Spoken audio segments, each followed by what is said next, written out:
Boom, everybody. Woohoo! Do you know what? I'm still getting used to the sound of this new desk. If anyone follows me on Instagram out there, or anyone's watching this back, it feels really weird because it's slightly higher than the other one, because I can't take it down all the way, so to speak, because I've got these Alex desks, Alex drawers that the desk just kind of sits on. But of course, the benefit of using this desk is the fact that it actually rises as well, which is kind of cool. And tomorrow, I'm going to be doing something for the very, very first time that I've never done before. I'm going to build a Lego set on the stand-up desk. It's going to be really weird. But anyway, so tomorrow from noon, that's 12 o'clock GMT, that's like 7 a.m. Eastern time. And for all my Australian friends out there, that's kind of 11 p.m. It's still the same day, which is incredible, really. But yeah, I'm going to be building the Tudor Corner. But it's not only going to be me. I'm going to be building it with Madlib, Nicole, and Gaz. There's going to be 4 of us on for like it's going to be 12 hours anyway. I think I'll pretty much get it finished by then. The other thing is, the others probably will finish. My money's on Gaz to probably win it. But anyway, today, there we go. I'll come over here. Show you this. I've pre-prepared the meals plate already, so there we go. Always trying to do as much as I possibly can, but it is weird kind of still getting used to the setup being like this, and it's not finished yet, nowhere near it. In fact, these billy cases, I had to get 3 to kind of cover up the area in which I want. This is all kind of temporary-ish. There's a bit more fitting that needs to go on. It's funny, you put kind of billy cases together and they're not actually super straight or anything like that, and I'm not joking, the floor is almost perfect. It's just out by about 0.5 mil, but honestly, when you're putting up furniture, it's a bit of a big deal. So anyway, got to sort that out. So I might even make a video on that, actually. Bit of a hack for people that use billy cases. And I think I'm gonna just throw it out there. I think most of you lot out there have probably got some sort of IKEA furniture. Certainly the dudes and the dudettes that I've got coming on today's live stream certainly have as well. Anyway, it's a bit of an interesting one this week. Not really too much news. I don't think there was really any sets kind of mentioned this week. There's a Valentine's Day one out there as well, set 40759. Not really any official pictures on the Lego website yet. That's, of course, that's for Valentine's Day, which is in a month's time, so not too long at all to wait for that. And then, of course, we got the intriguing thing. It seems to be the year so far. We're 10 days into the new year. Honestly, I'm not joking. God, does it feel like we're really into it? This feels like it was the real proper week of being back in 2025. 2025 seems to have really landed with a bit of a thud now. We're kind of on the down on being on the high at the end of 2024, but.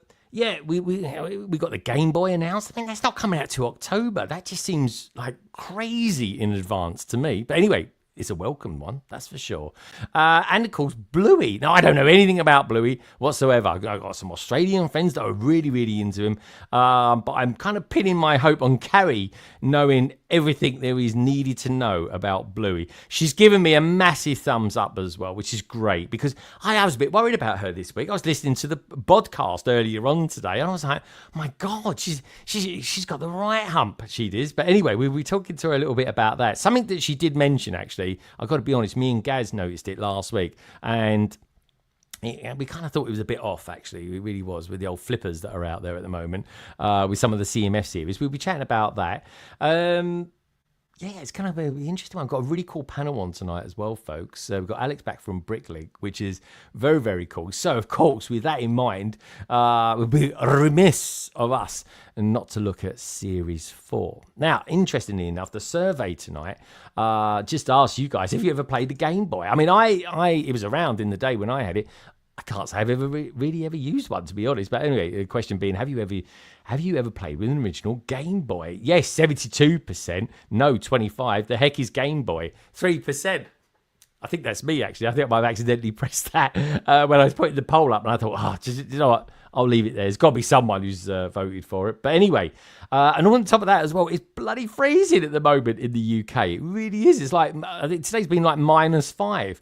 But it is sunny and it is lovely. And also as well, just throwing it out there, anybody who's out there in California, Los Angeles, being affected by the fires, please do stay safe. We've got a lot of friends out there in the community, and hearing a lot of like really kind of, I don't know, it was quite stressful, isn't it? Not knowing how your friends are, and of course knowing that your friends have probably not got power, and there's a lot of fires around the area. So anyway, fingers crossed everybody stays safe and well. So anyway, talking to safe and well, you lovely lot out there, because London Calling really isn't London Calling without all you lovely bods out there as well, including the Brick Bods as well, to name but a few. But anyway, we got Coaster Bricks is out there. She's a member.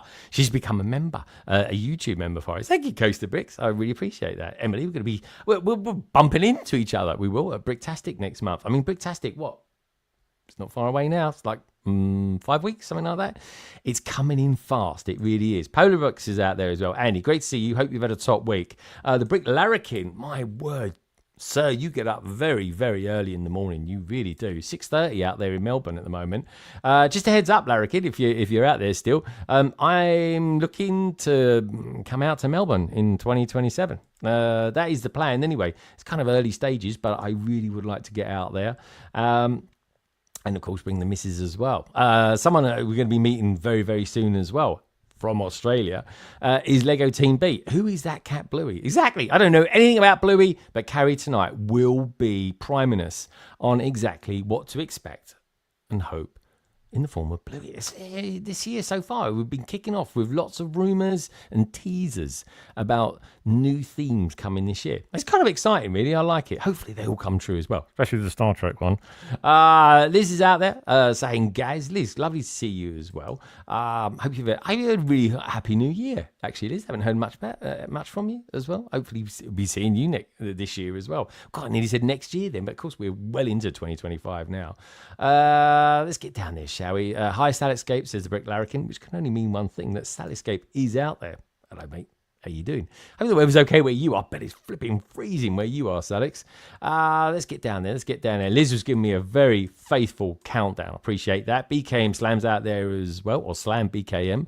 Was you BKM Slam before and then changed it to Slam BKM? Very strange. I don't know why I keep saying it like that. Helen's out there as well. Polar Bricks. Helen's Polar Bricks. Good to see you out there. Oh, Polar Picks, actually, I should say. Very subtle, that. They're obviously Polar fans. What can I say? Crypto Bricks is out there as well. Sent me in a brilliant PMQ this week. Oh, that's the other thing as well, folks. PMQ this week is coming from Luke Triton. It's a blinder. It really is. Mark's out there as well saying hello, Liz. Mark, great to have you out there as well, my friend. I know you're not being feeling too top this week. Cody's out there as well. He's going to be in on the panel very, very soon as well. Doing okay. Just New Year madness. It is absolutely crazy at the moment. It really is. Lego Team B says, new Billy and brick separator technique inbound. You could do. Did you like my? I did a little play on my one this week as well, which is actually done really well. Annoyingly, it's done better than the one I put out officially. But anyway, it's good. I love a parody. I really do. I thought I might as well do a parody of one of my own ones, and I got the idea from Declan out there. So thank you for that, Declan. Axel Plates out there. Good Avond, London calling. Greetings from Macadamia White in the Netherlands. Good to see you, my friend. Hope all is good with you. Martin's out there as well. Beautiful Martin, the man with the fan. He's out there. And he's going to be building Tudor Corner with me tomorrow morning, which I can't wait for. Actually, I'm super excited. I almost want to kind of fast forward a little bit. Anyway, let's get down there, shall we? We've got Game Brick Studios out there too. That's a very cool name. I like that. Finally got the chance to catch a live stream live. Good to have you out there. GBS. I'm liking it. Game Brick Studios. Very, very, very warm welcome to you, my friend. There's my man, Click Brickworks. Hello, friends. Good to see you, mate.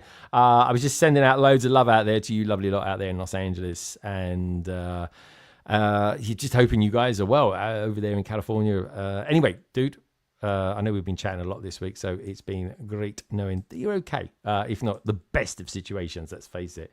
Andy's Bricks and Figures is out there as well. It's been a member for 24 months. Can't believe that. Can't wait till Bricktastic. Yeah, it's going to be cool, mate. I know you've signed up this week as well, which is going to be awesome. Hopefully, might even see Christopher out there too. Yeah, we're safe for now. A couple of pretty close scares, but we're okay. Dude, that has just made my Friday. Totally, it really has. And I know Shy's doing okay as well, so that's brilliant. That's all I'm really fussed about, to be honest. Make sure you guys are good. Who else we got out there? Crypto Bricks is saying as well. Glad you're safe, Click Brickworks. So, KO's out there as well. King Oldendorf, good to see you, my friend. Hope you've had a nice week as well. Manning Glover's out there too. Says, hi, Greg. I went to the Lego store last Saturday and got some new Jan 1st sets to build. I am the Dark Falcon. I'm on bag 12. Good stuff, Manning Glover. Keep it up. Let us know if you think it's a good build or not. Delicious Foods is out there as well. Just found a Paladin in the Target that looked ravaged. Only 15 D&D left. And it was a Pally. Good stuff. These new CMF series are going down a storm at the moment, especially the Wolfpack, man. Hardly surprising, really, was it? Helen's Polar Bricks is I was working on my mock for Bricktastic. Good stuff. Is it a Dreams one? I'm expecting it to be. Brickspace Nice is out there too, says hello there. And where should we go? We've got Echo, we got Salix, Minark, Martin, and Polar Bricks saying, Soapbox-tastic is happening. Have planning meeting this evening. If you're coming to Bricktastic, then get your Soapbox mocks and bring them to Run the Hill. More details come to. I was going to say, are we going to get a standard, Andy? Do we actually have a standard to abide by? That's what I need to know. I bought the set already. Let me know, my friend. I want to know. I've got an idea. I've got the idea that I shared with him the other day. I'm pretty sure no one else has done it. Or I might just go for a very quintessential London version of a Soapbox too. But anyway, let's start bringing on a few peeps, shall we? First of all, let's get on the usual guests, shall we? How can I describe these two? One's hairy, one's kind of slightly less hairy. And they are, of course, the wonderful Brickbods. Hello, you two. I'm never sure which one you mean as the hairy one. Oh, I leave it. I leave it for open for interpretation. It's open to interpretation. If you want to be hairy, you can be hairy as well. How are you two? How are you two doing? You okay? Yeah, I think the first week of school has gone past really quickly. Just feels like a whirlwind week this week. Yeah, I think that's what the year's going to be like as well. I got a feeling it is. Yeah, Bricktastic is coming around very quick. I think we're ready for that, right? No. Excellent. Right, on that bombshell, let's get Gaz on, shall we? He's definitely ready. He's in Doctor Who. He's been ready since the moment he was born. It is, of course, Gaz, otherwise known as Minifig Ooh. Hello, mate. Hello. You forgot for a second then, didn't you? I did. I got it slightly round the other way, and I was like, "Oh no, quick, stick with it, Greg. Stick with it. Don't get the name too. Get his name right. Don't call him Albert or something like that." During the war. Yeah, during the war, back in the old days. When I was a chimney sweeper, 20 years, man, the boy. That was the day. I went in the fast mode then. But anyway, guys, how you doing? Yeah, all good. All good. Good week. Very long and tiring week, but still, it's good.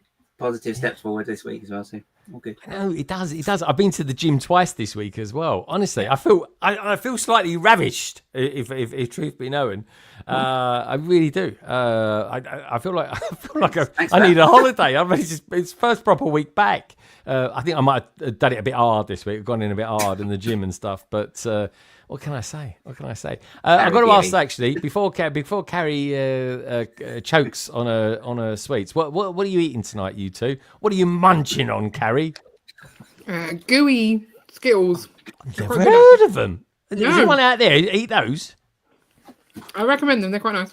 G-ants. Okay. G-ants gooey. No, giants. Oh yeah. Okay. That's easy. Okay. And, Or you can get even bigger buttons as well. Have you seen? Oh, yeah, get the that's what they're giant called, buttons. guys. There's They're actually called even bigger buttons. Yeah, Oh. that is, isn't it? Yeah. I don't know. Sounds good. And dare I ask what Ian's munching on tonight? He bought some less exciting sweets. Buzz. Yeah, quite nice. Alright. And he's also eating the Skittles because Yeah. I'm nice enough to share. Yes, we share. You share? Do you? Do you share or do you just get Most things. Yeah. Not just everything. like your Not Lego. Lego. Guys, you're going to be proud of me. All mine. Guys, Oh, you're yeah? gonna be proud of me. What is that? Look what I've got for tomorrow. Jelly babies. Oh, jelly babies. Yeah. All right, aren't they? Yeah, jelly babies. I They're went to okay. pack out those the other day. I can't remember what I was doing. I got sent some. Was you pretending to be Doctor Who? No, my friend sent some. He sent me some really cool stuff for Christmas. All right, So I've got cool. like some sort of custom pen toppers and all sorts. It's like, oh, cheers, mate.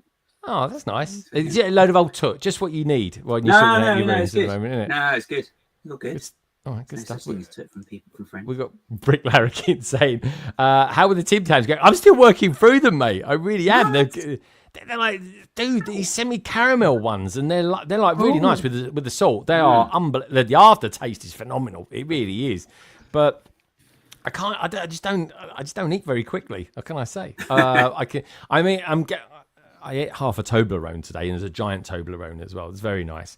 So yeah, I'm working on it. It's Toblerone's like Toblerone. That's like half the bar it used to be, though. It's like No, this is a giant one, dude. These are massive. These are like 250 calories a triangle. They're massive.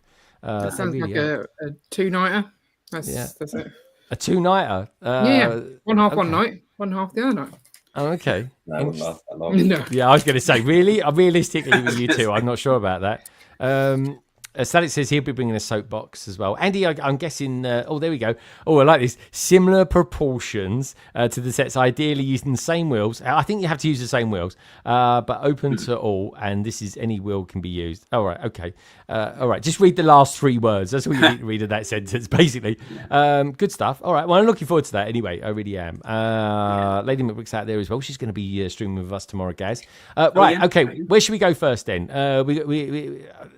We got some geezer works at BrickLink. We got some geezer with like the beard of Odin. In fact, he even looks like bloody Odin, if you ask me. Then we go to the newbie last because what can I say? He's a newbie. He comes on last. This is the way he goes. Maybe next time we'll get him on first, but he's a newbie, so he comes in last. You know how it goes, folks. This is the way. So I normally ask Carrie. So I think this week. I'm going to ask Ian. Ian, where would you like to go? I think we need to go to someone with a beard. Someone with a beard. Okay. Oh, there's two people particularly with a beard. Do you want Someone to? with Do you want a Yeah, George we'll go Michael with a bigger beard beard. or like a godly beard? Like a proper full beard. George Michael. That made me laugh. That did. Sorry. Cause you gotta have faith. Anyway, with that in mind, this man is like faith. He really is. What can I say? He is the god of swag. He is the man with the beard. He is, of course, Cody O. Hello, mate. How you doing? Woo! I don't know. I feel like I had to split it for Viking things. Like, Wow. Yeah, I love it, man. God, they're splitting it like that. It's crazy. It really is. Yeah, love it. How are you doing? It feels like it's been a little while since you've yeah, been it's on. been a while. Yeah, it was a crazy back half of the year into this year. So, Dude, I got to be Love honest. It felt. I mean, I don't know how Carrie feels about it, but it just seemed to take forever to sort of kind of get over and resuscitate yourself after Brick World Chicago, and then of course you had Brick Slopes as well. oh man, I went hard this year. Like, I went from Chicago to Texas to Comic-Con to Bricks in the Six, and then me and the family went to Legoland for Thanksgiving, and then Universal, and yeah, it's been a very intense back half of the year. So It has, but you survived it. You survived it. It really feels like 2025's kind of landed with a boom this week. It really does for me. So it's good to be here, man, and it's good to have you here as well. Yeah, thanks for having me. It's been nice to be back. Yeah, it's lovely. It really is. I love the show. I got it when I come to Brick World. I'm presuming you're going this year to Brick World Chicago. No, I need to get one of those shirts from you somehow. And it needs to I'll somehow send a make care it. package. With Good someone. man. Good man. Are you still thinking maybe in 2026 for Bricktastic? Yeah, like I would love to come to Bricktastic this year, but it was closed and gone before. Yeah, you know. of But course. yeah, that's the hope is definitely 2026. Yeah. Got to make it to the motherland. So Dude, yeah, that's it. This is where it all began. This is where the history's at. It really is. Good stuff. All right, so where should we go next? Oh, okay. So by default, let's pop ourselves over to California to get a good friend on from BrickLink. Is of course the wonderful lead of Bricktastic. Well, he is in my eyes anyway. He's a top man. He really is. Is of course Alex. Hello, mate. How you doing? Hey, how's everyone doing? Yeah, very good. But I would have thought, actually, since we kind of bumped into each other at Brick World Chicago, I'd imagine has your backside hit the ground yet, Alex? It's like you've just been here, there, and everywhere, haven't you? We had a lot of travel last year. We'll be even more this year. We'll be at a lot of events. I leave for Brickvention on Tuesday, so it's a lot of events. A lot of events, but that's a good thing. Those are great problems to have. That gets you out there. It really does. So yeah, Brickvention in the next it's next weekend, isn't it? Isn't it next weekend? Yeah, it's next weekend already. Jeez. Yeah, and we'll have some other colleagues attending Bricktastic. So okay. Oh, good stuff. All right, good stuff. I look forward to that. But yeah, we should be live from Brickvention as well next week with Snowlana sort of giving us a quick tour for maybe half an hour or so. So that's going to be good fun. But anyway, great to have you pop here. in and say hello again. Oh yeah, no, definitely. We saw when we were there last year. I think it was just before or just after we saw the golden dragon, which has kind of gone down in legends. And guys, we said it there, didn't we? We called it there, like third week in of 2024. We said this is the best mock of the year you're going to see, and I think it kind of proved right for us. In all honesty, it really did.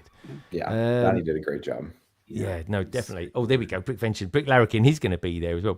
Countdown, woohoo! I want pictures, I want vids, I want all sorts of stuff. Brick Larrikin as well from you, mate. Lego team, are you guys going? I'm presuming you are. I mean, Australia is a big place, though. I mean, it's practically a continent by itself. It's that big. It is. I just had confirmation from the operations director. It is. But there we are indeed. Right, okay. So should we get our final guest on tonight, and then we can whiz round and see how we're all doing and learn a little bit about our new guy that we've got on tonight. So how can I describe this guy? So he is by all accounts a great lover.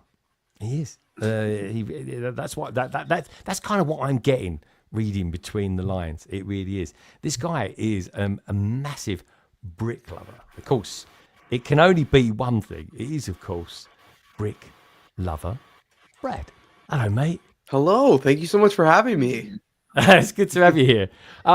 Brick lover Brad. Dude, we've been trying to get you on for the last couple of months. You have been having a busy schedule as well.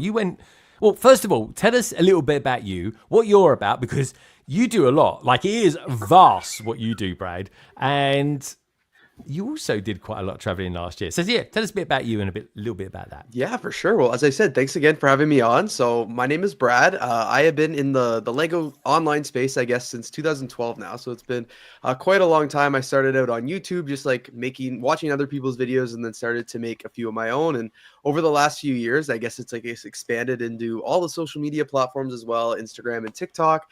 And then these last few years, after COVID and finishing up university, I've had the chance to travel around and go to a bunch of Lego conventions to kind of reconnect with the Lego community. I used to go to a bunch of them before 2017 was my last Lego convention in the US. And then it had been 5-6 years since I had attended one. So I'm really excited to have really deep dive back into the convention world, and to meet all the new players in the Lego space has been really great as well.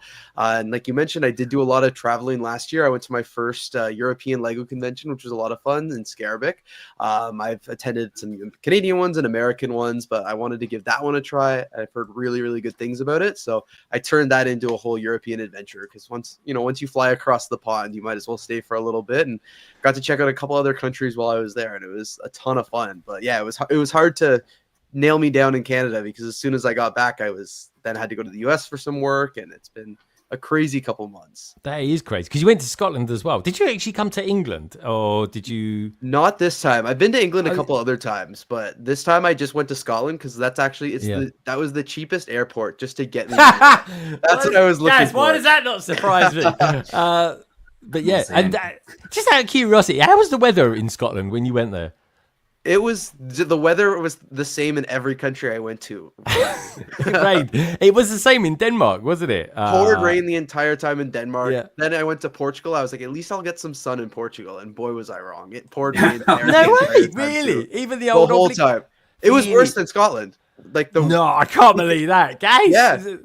In Portugal, it never stopped raining. So Scotland was just like a little dark and dreary, and it would like spit every once in a while. But like Portugal was like torrential downpour. Like everything. No way. It was awful. Brad, did you just have like a cloud following you around? The entire month I was in Europe, I had the worst weather. I came back to Canada, and I was just excited to see sunlight. Oh, dude, that's unreal. That is, because the first time I ever went to Scotland, it was the first time. You know, when you get off the plane. I mean, bearing in mind we live in England, so it's a lot cooler than where you guys live, especially where you are, Alex.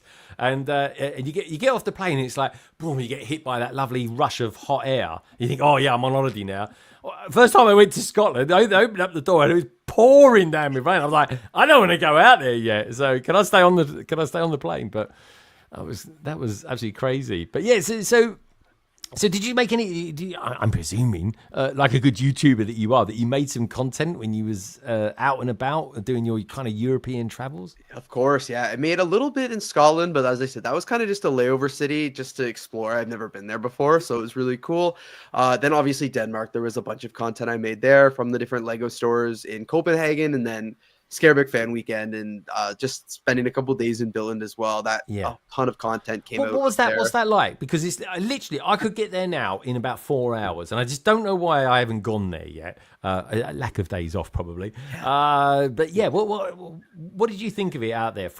Was it the first time you'd actually been to Scareback as well? And should I go to Scareback? First off, you absolutely should go to Scareback. It was especially when you're only 4 hours away. That's a day trip.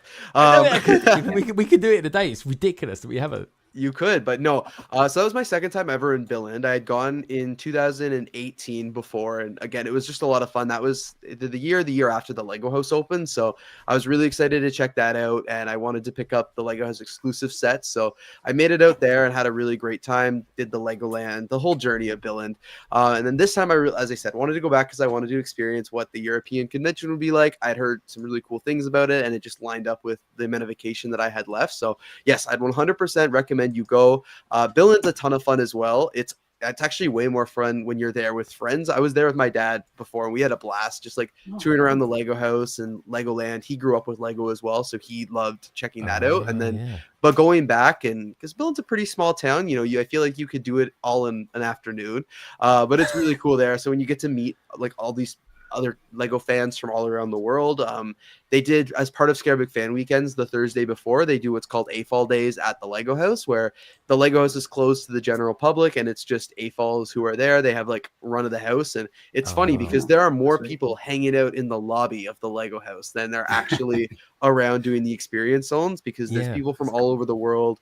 And Scareback's a really cool one because a lot of lugs from all the European countries kind of come out together, and they all get a cabin together. So as you hop around the cabins, it's kind of like each one is a different country or represents a different lug. And it's such a community focused convention, which is really cool because everyone, like a lot of them only see each other at this convention once a year, like the groups, because it's from so many different countries and everyone's super welcoming. Not many people are from like just Denmark specifically. So unlike an American show where you go and 98% of the people are from America, this one, it's like everybody's from another country. So everybody's there to meet people. Everyone's there and really excited. So super cool community focus. Full of culture, that's for sure. Yeah, exactly. You learn a lot for sure. Yeah. Oh, that's cool. It was really lovely. All right, Brad, brilliant start. Where did you get the name Brick Lover Brad? Because like a lot of people kind of start out, not that you've just started out, of course, but they kind of would be called themselves like Lego Lover Brad or something like that. Did you stick to brick because you wanted to be not necessarily Lego, but maybe other brands? Is that why you did that? Because I'm London Bridge Brick, so I'm kind of like, I suppose I could do that as well. But how did you come up by the name? So when I came up with my name in 2012, I actually wanted to be Lego Lover 18. I wanted to be Lego Lover, but this is back in the day on YouTube where you couldn't have two of the same names. Like it was before they added the username with the @ but like after that. So basically I came up with, I wanted Lego Lover, but it was taken, unfortunately. So I went with Brick Lover, but it was also taken. So then I added an 18 to the end of it. I was born on like the 18th of November. So it was just like a natural fit. And I actually had the 18 in my name until I guess early 2024 when I was like, it's time to finally drop that number. And then I added the Brad instead. Yeah, no, it makes much more sense. And it flows as well. Yes. BLB. I like it. You're like BLB. I'm LBB. So I'm I love that, it, my friend. I love it. There we go. We're practically brothers now, you and I. Good stuff. Anyway, so let's go around the panel. Let's just find out what peeps are up to and what they've been up to, and maybe what they're preparing for. More to the point. So where should we go first? Let's go to Cody. Cody, the Zeus-like Cody, the father Odin. Cody, how you been? What you been up to? And just how you doing, my friend? Doing good. Decided to go crazy and add an extra convention to my docket. So we're taking Brick Slopes to Colorado in April. So brilliant. That's currently really in the fire right now. So we're trying to get ready for that. I think we just locked down the hotel today. Really? Because that's with Larry, yeah? That's with Larry, Nikki, Mike. Yep. So all our Colorado buddies, we're going to take Brick Slopes there and have that experience. And that's kind of more the focus right now. I mean, I kind of want to go back to Canada because I did sign up for, actually met Brad. We actually talked in person at Bricks in the Six in November. So that was fun. And then, but I did sign up for Brick Can, but it's like 2 weeks before Brick Slopes Colorado. So we'll see if I can make that work. Yeah, but in terms of how Colorado's coming together and stuff like that, that's kind of it's kind of getting there. Is it kind of exciting because it's new? It's stressful. It's stressful and exciting, but I've always wanted to expand Brick Slopes, and so we're finally taking the leap. And Larry and Nikki and Mike are in Colorado. They're doing a lot of the legwork, so should be a good time. I mean, it's a first try, right? First year. Yeah. Same convention style, but you're still going to a new place, new city, Basically, we're trying to bring the AFOLs, an actual AFOL convention, not BrickFest Live. Yeah, and is there anything out there that's like that, or is this going to be quite just BrickFest Live? That's it.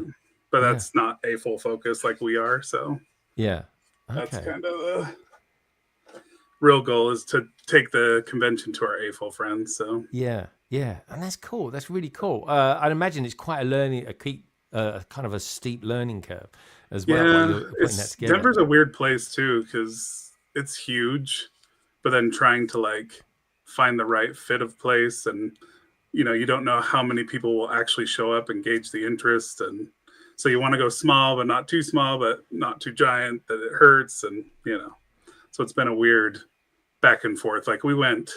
Me and Brian went out there towards several facilities, and it's been crazy. So.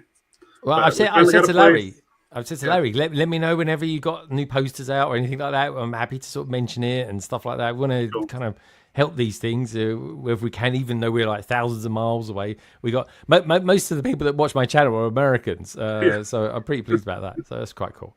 No, brilliant stuff. Okay, Cody. So you got a kind of a lot on at the moment. Larry's probably thinking, "What on earth have I got into?"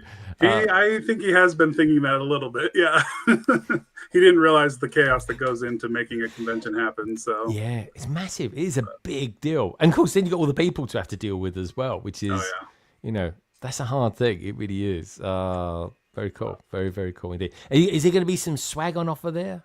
well, if I go somewhere, you know what happens. So It is. Swag just starts falling out of the sky. Love it, my friend. All right, good stuff. Great stuff. All right, brilliant to have you here, Cody. It really is.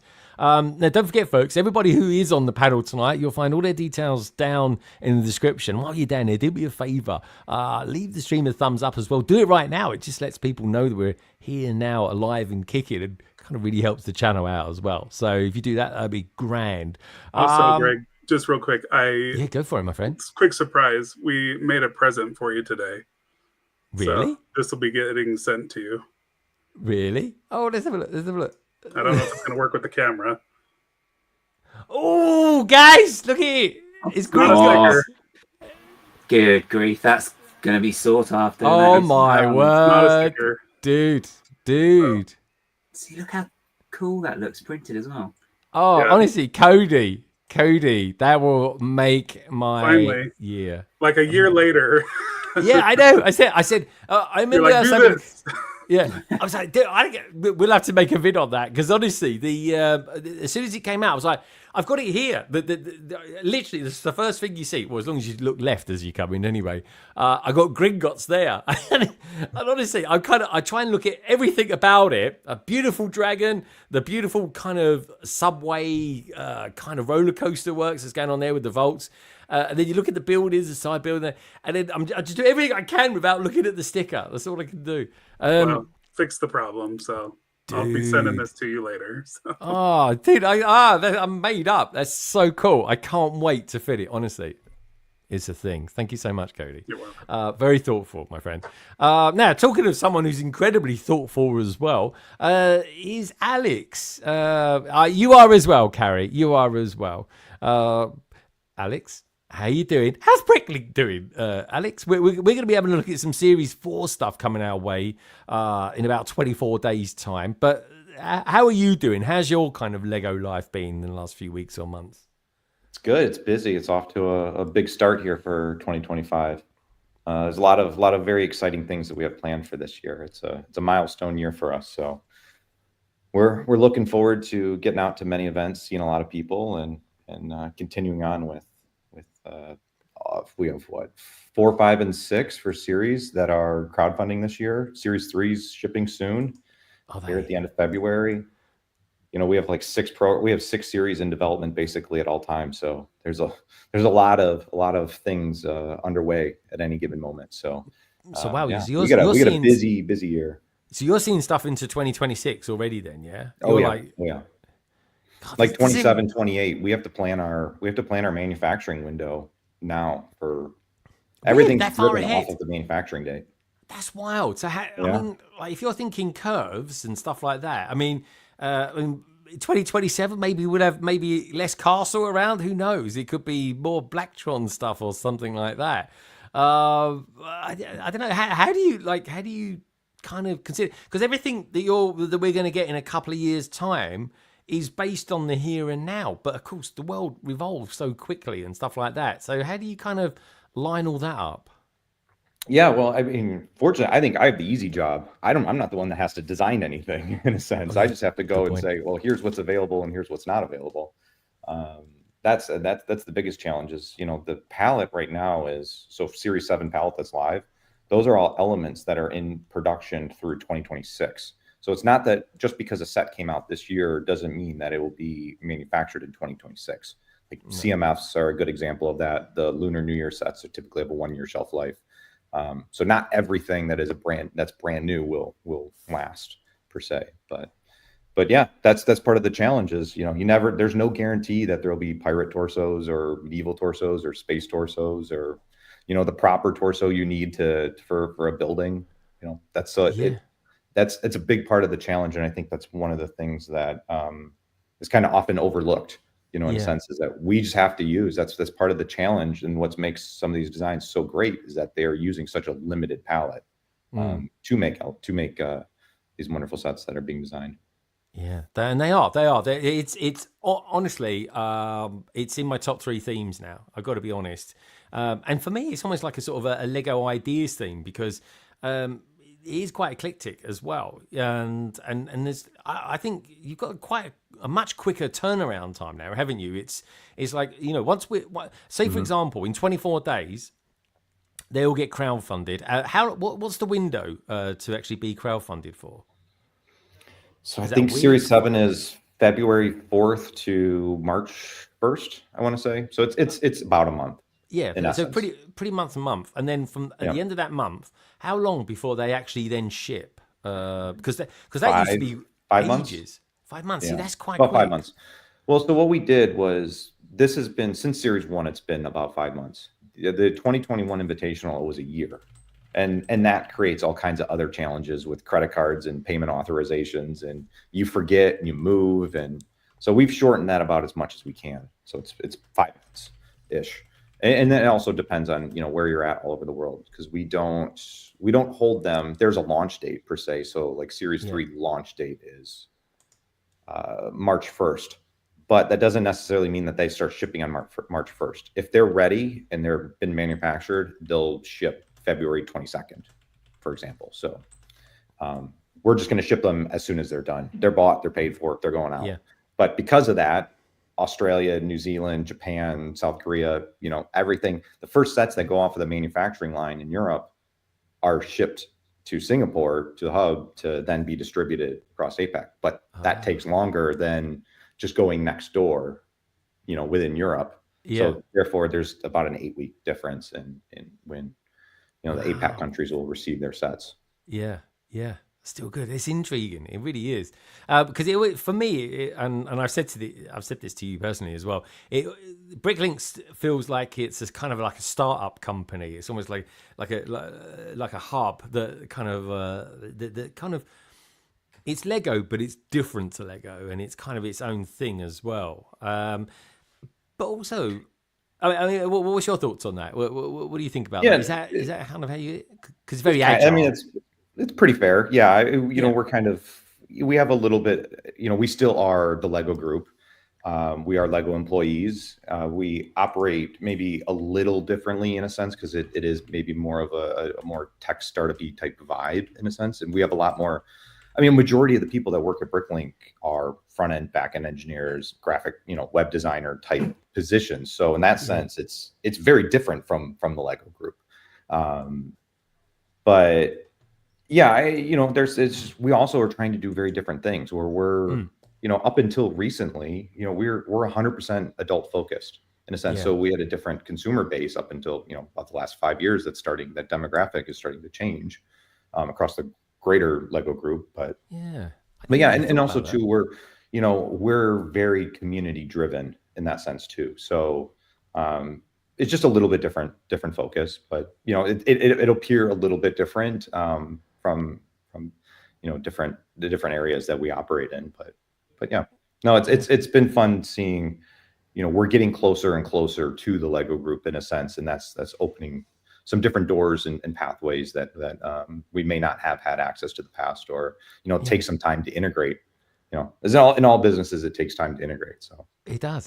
No, you did a top job as well. You really are, Alex.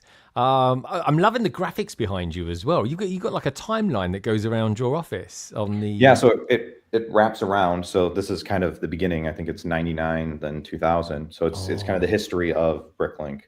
So we just moved into a new office in October. Phenomenal. And you're based in California, aren't you? The office is? Yeah, we're in Irvine, California. So it's Orange County, just south of LA, probably, you know, 30 miles. So you haven't been affected by the fires or anything like that, but you must see the plumes of smoke from. Oh yeah. You can see it on the horizon. You can see the glow because we're not that far away. You know, there might be some geography in the way that prevents us from seeing it, especially around Long Beach. Yeah. But yeah, no, most of our employees are in the Orange County area. We have a few that are in LA. fortunately, we haven't had anyone directly affected, but obviously we have a lot of family, friends, that kind of thing. So it's been a challenging week for many. Yeah. So. No, of course, and I've got office out there as well. So our thoughts are with everybody. Right, where should we go next? Let's go see Gaz. Let's see what Gaz has been up to. Gaz, we've got Bricktastic next month. It's coming in fast, my friend. It is. Yeah. Are you fully prepared and operational? Actually, yes. No, I had a crazy productive weekend last weekend, and I just got a lot more done than I actually expected to get done. Not that I set the bar low, but I just so you got out of bed, Gaz. There's your bar there. What did you get up to then? No, I've actually pretty much did most planning on Saturday and Sunday. But I got to the end of the day on Saturday, and I was like, oh, I don't want to stop now, but must need sleep. So went to sleep. The next day, sort of woke up and just carried on, and I did get a lot done. I'm really quite de-stressed about it. Oh, that's good. Feels good, doesn't it? When you get and then I got an email about a BrickLink order saying, "Oh yeah, by the way, you need to pay some extra." And I was like, "Oh, thanks." So it's HMRC for you. So yeah, that's fun. But yeah, I know. Otherwise, really positive about that. Just been quite a good week, but long. But yeah, it has. Made for everything. You got the figures this week as well. You got the set, and we've got the new. Have you got them all? Are they what's up behind you? Let's have a look. That's those. There we go. Everyone get the microscope. But really big shout out to Matt in Caution, because he got the delivery in on the Wednesday. I think they gave him a slot when they were actually going to deliver. Bear in mind, I think Automatic is usually shut on a Wednesday anyway, because they always have like one day in the week where they're shut. I didn't know that. But yeah, so the order came in, and then he was obviously had to sort of empty all the boxes, put them on the shelves, because he cleared all the shelves ready for the sets to come in. And he got some really crackers in there as well, actually. He got the Leonardo set in there, and it's like, oh, Matt, don't tempt me. Really? Have you seen it yet? Because I haven't seen it, because I still think it looks like... I really like it. I really like the look of it. It's so tempting, but it's like, no, I have to focus on bricks. But yeah, he was there working. It just looks like something an Ewok would fly. That's the only thing. It was the first thing I said when I saw it. I genuinely thought it was a Return of the Jedi Star Wars set. Leonardo came first, so they nicked his design. That's the way I look at it. So. Well, this is it. This is it. But yeah, he was there till 10, sorting out all the CMFs, because he pre-sorts all of them. I know he sends me pictures of them. He's just sending me pictures. Yeah. He goes, "Oh, this scanning software is amazing." Sending me pictures of what he's scanning. I was like, "Oh, Matt, fair enough. Keep up the good work." No, it's really good. It's really nice though as well. It's good that he does that. I know he does a lot for the community in general anyway. So, but yeah, no, it's really cool that he does that, and it's a lot of less to worry about though as well, because you haven't got time necessarily to sit in the shop scanning all the time. So it's nice that there is somebody who takes the time to do that. So yeah, big thanks to Matt there. Yeah, and also as well, he doesn't charge anything different for it as well. That's his time he's putting into that, and exactly. Yeah. And do you know what? Just for that reason alone, I'll probably just end up keep buying them from him. Really, as long as you don't mind picking them up. So no, I think I've bought since they've been boxed. No, maybe before then. Been buying them from him since I've moved to the area, more or less. So. Yeah, so just remind us. So it's Matt, and what's the name of his store in Caution? Automatic Toys in Caution. Yeah. So they're on Instagram, and he's always putting loads of stuff out. So he puts like notice of stock. He's always got like a second case as well of Lego. He's got some really good sets in there as well. I think he's got like that Andor set in there. He's got an old Venator in there. He's got one of the old castles. He's got the Caribbean. It's got the yellow one, isn't it? Or is it the grey one? It's a grey one. I'm not too sure which one it is. But I know he's got the Caribbean Clipper in there as well. And he's got some old friends. He's got some Bionicle as well, I think, the other day. But he had some Harry Potter ones in as well. When I saw that one you got in the book, the Rita Skeeter. So he had her, and he had one of the ghosts that is in one of the newer sets. And he had that Harry that's got the really cool arm printing as well. I need to get that. Yeah, really good. So yeah. That dragon set's retired now, isn't it? So yeah. I I thought the dragon was okay. I was just, but I really liked his outfit, so I'm gonna have to get I have to get him the figure. I have to get the figure because he's in like a sort of burgundy suit, isn't he? In that. Yeah, where is he? Oh, I've got him behind me. I can't reach. I can't turn around easy. I've got a cat on my lap. He's all strapped in. Come on, Gaz, you can do it. Oh, Come on, Gaz. What could possibly go wrong with a cat on your lap? Claws. Exactly. So it's gonna show very well. Because Gaz can half scream, I tell you. Oh, yeah, I really can. Yeah, it's not coming up brilliantly clear, but yeah, you can see some sort of arm printing on it. It's really like nice. it. Really nice I figure. like And it. buildable broom as well, which I think looks a bit more like the ones in the film as well. So. A buildable broom. What one would that be? Is that the Nimbus or the? No, this is the Firebolt. The Firebolt. Ooh, Yeah. that was from. I know all about the Firebolt, folks. I've watched the film. I've read the book. Next one coming in is episode 4, whatever that one is. Which Goblet of Fire. That's Not episode. That's Star Wars. episode 4. Yeah. It is. It's Harry Potter: The New Hope, isn't it? That's episode 4. Actually, how it starts, I'd say definitely not A New Hope. It's the same story. Just one's in space and the other one's in Hogwarts. It's the same old thing. It really is. So, Chris, you can see that Chris is in chat, can't you? That's why you're saying it. It's like... Exactly. There he is. Look, Harry Potter. Hey, what do you think of West Ham, mate? Harry Potter's in charge of West Ham now. He is. Did you hear about that, guys? In the week? No. Yeah. No, I'm joking. It's actually it's a manager called Graham Potter. But I do think it's funny. Okay.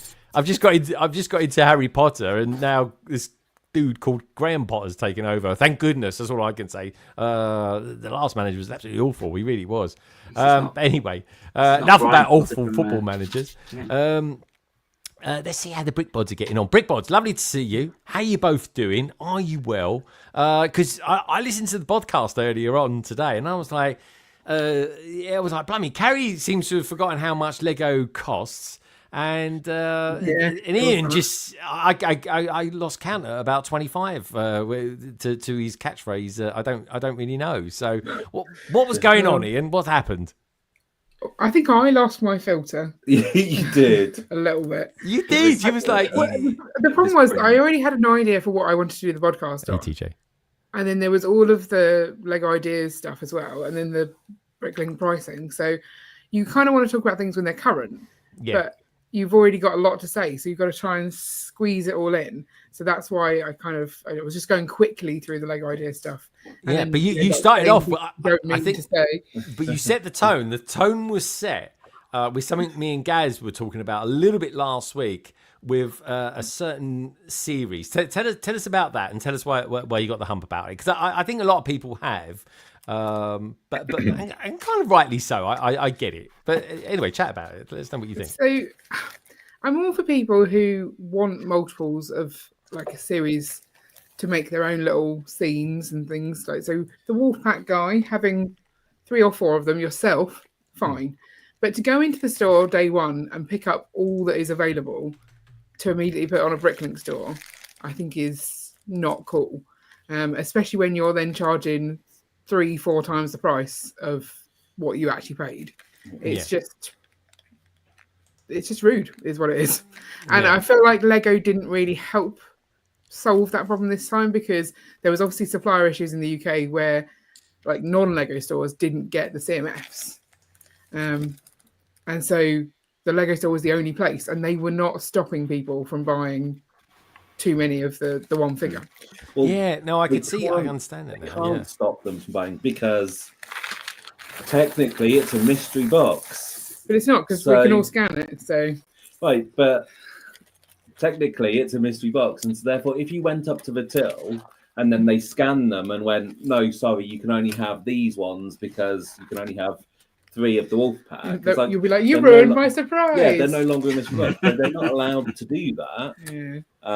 Because, well, particularly in the UK, trade description would go after them for it. So it's a very complicated thing. I feel that Lego need to sort it out, and either that is that the CMFs, they have to print on them what they are and they're no longer mystery boxes, or get rid of the barcodes so you can't easily scan them. Because that's the problem now. It's so people easy. Don't want that though. I know that's not what people want. But that is interesting, though, isn't it? Though it is an interesting point. Why not just put what they are on them? Because They have it. Because then you have monsters like me that go into Target and buy all the pirate ladies. These are all pirate ladies. They're all pirate ladies. Are you going to have for you or for profit? This is the thing.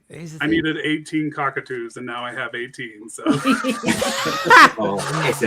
18 cocks or two. I don't know. That's all I could find. That was it. Yeah. But that's the thing. You see, it's a beautiful bird, by the way. That is really good new piece. Is it? I'm very I can't wait to get it. She's my. So do you know what? I think she's my favourite one in the set because like, the Wolfpack dude. He's all right. Pretty cool. Yeah, I mean he's really good, but the one that I'm hoping that I like anyway. Gaz, maybe you can hold him up. Is the Rocket dude? Gaz, show us the Rocket dude. Oh, yeah. I've got them closer if that's easier. Oh yeah, go on. Well, hold on. Which one? Oh yeah, I think your camera focuses better, doesn't it? I was hoping Gaz's cat might kind of make him scream. This one? You know what I mean? He's quite. Yeah, he's awesome. I love him. Oh, see, I refer to this one as filler because I just don't like spacey things. Oh, see, your camera does focus. You look better. Yeah, it does. You got a new camera. We've had it about 3 months, but it doesn't always focus when you tell it to. Oh, okay. Yeah, it says Octan on his legs. I don't know if you can see that. If you don't want that figure, I'll have him then. Oh no, I want him because I'm a pensionist, but that doesn't excite me. Yeah. This one excites me because what excites you? It's going to be something with a mushroom on its head or something. The plushies. Oh, honestly, God, how many people kicking off this week about collecting those things? So cute. What are they? Mad birds or something? Aren't they? Angry birds? Squishmallows. What? Squishmallows? Yeah. That's the piece. Yeah. What is that? What's that called? Oh my God! No. She's killed the cockatoo. Flew the coop. Quick, it's on the floor down here. Where is it? Actually, talking on the floors, this is a good segue. Ian? Yeah. Ian Budd, what are the scores on the floors? I don't think... Gary, what are you doing? You look like you're putting on the brake in your car. Yeah. Can't reach it. Hang on. I don't think the cockatoo on the floor is going to impact the score. Oh, it's not that bad. What's the score? Is it a health problem down there? Is it go with mutated bacteria down there? I don't know. Can the door shut? The door shut? It can now. You quickly moved stuff. Yeah. We'll go with -1. Yeah, it's getting better. -1. Oh my God. -1. Cockatoo's back. All right. Oh, let's have a look at proper look at the cockatoo. Sounds weird when you say it there. It's so cute. I can see why you need 18 of these. Though. I tell you, I used to have a neighbour that used to have a cockatoo, and other than kind of teaching it to swear, right, they're quite aggravating. They last years. I think he had it about 10 years. I think this is technically a cockatiel as well. Cockatoos are grey. This is a cockatiel, or maybe it's the other way around. Do you know what that is? Can I just throw an idea out there? Lego to come out with a full size, because I know you like birds, Cody. What about a cockatiel? So a cockatoo, but in teal. Oh, I see. Out there. What you're doing there. I'm just saying. I'm just saying. Oh, so there's a cockatoo wolf. Is long. Like it's quite a long. Oh man, that wolf is so good. It's nice. Oh, do you know what that wolf reminds me of? There was one. TJ, you'll know this. There was a little Ninjago set that came out. And it had a white wolf on it, and I think it had black stripes on the tail. I've got it somewhere in the vaults. I can't remember the details of this, but I think it was about 6 years ago that it came out. I think it had two or three tails. I think it had, didn't it? Oh, that's it. Yeah, 2 or 3 tails, not stripes. They're beautiful. They are as well. Actually. I know. I bought it just for that wolf. Do you know what? I'm going to build some classic Ninjago sets. Brad, let's come back. Let's go circle back to you. I'm intrigued because I look at you and I look at your content, and you do everything. Like literally. Everything. I used to think, he's one of those people that just goes into stores all the time. But the reason you do that is because you're probably in the stores a lot of the time, doing a lot of different things. So I mean, I'm looking at the stuff behind you. I mean, firstly, it's a beautiful Lego magazine you got there, and a nice plushie. Yeah. It's got a nice chair in there as well. Blimey, I bet his floor's in a nice state. But you've literally got all sorts of things going on behind you. So.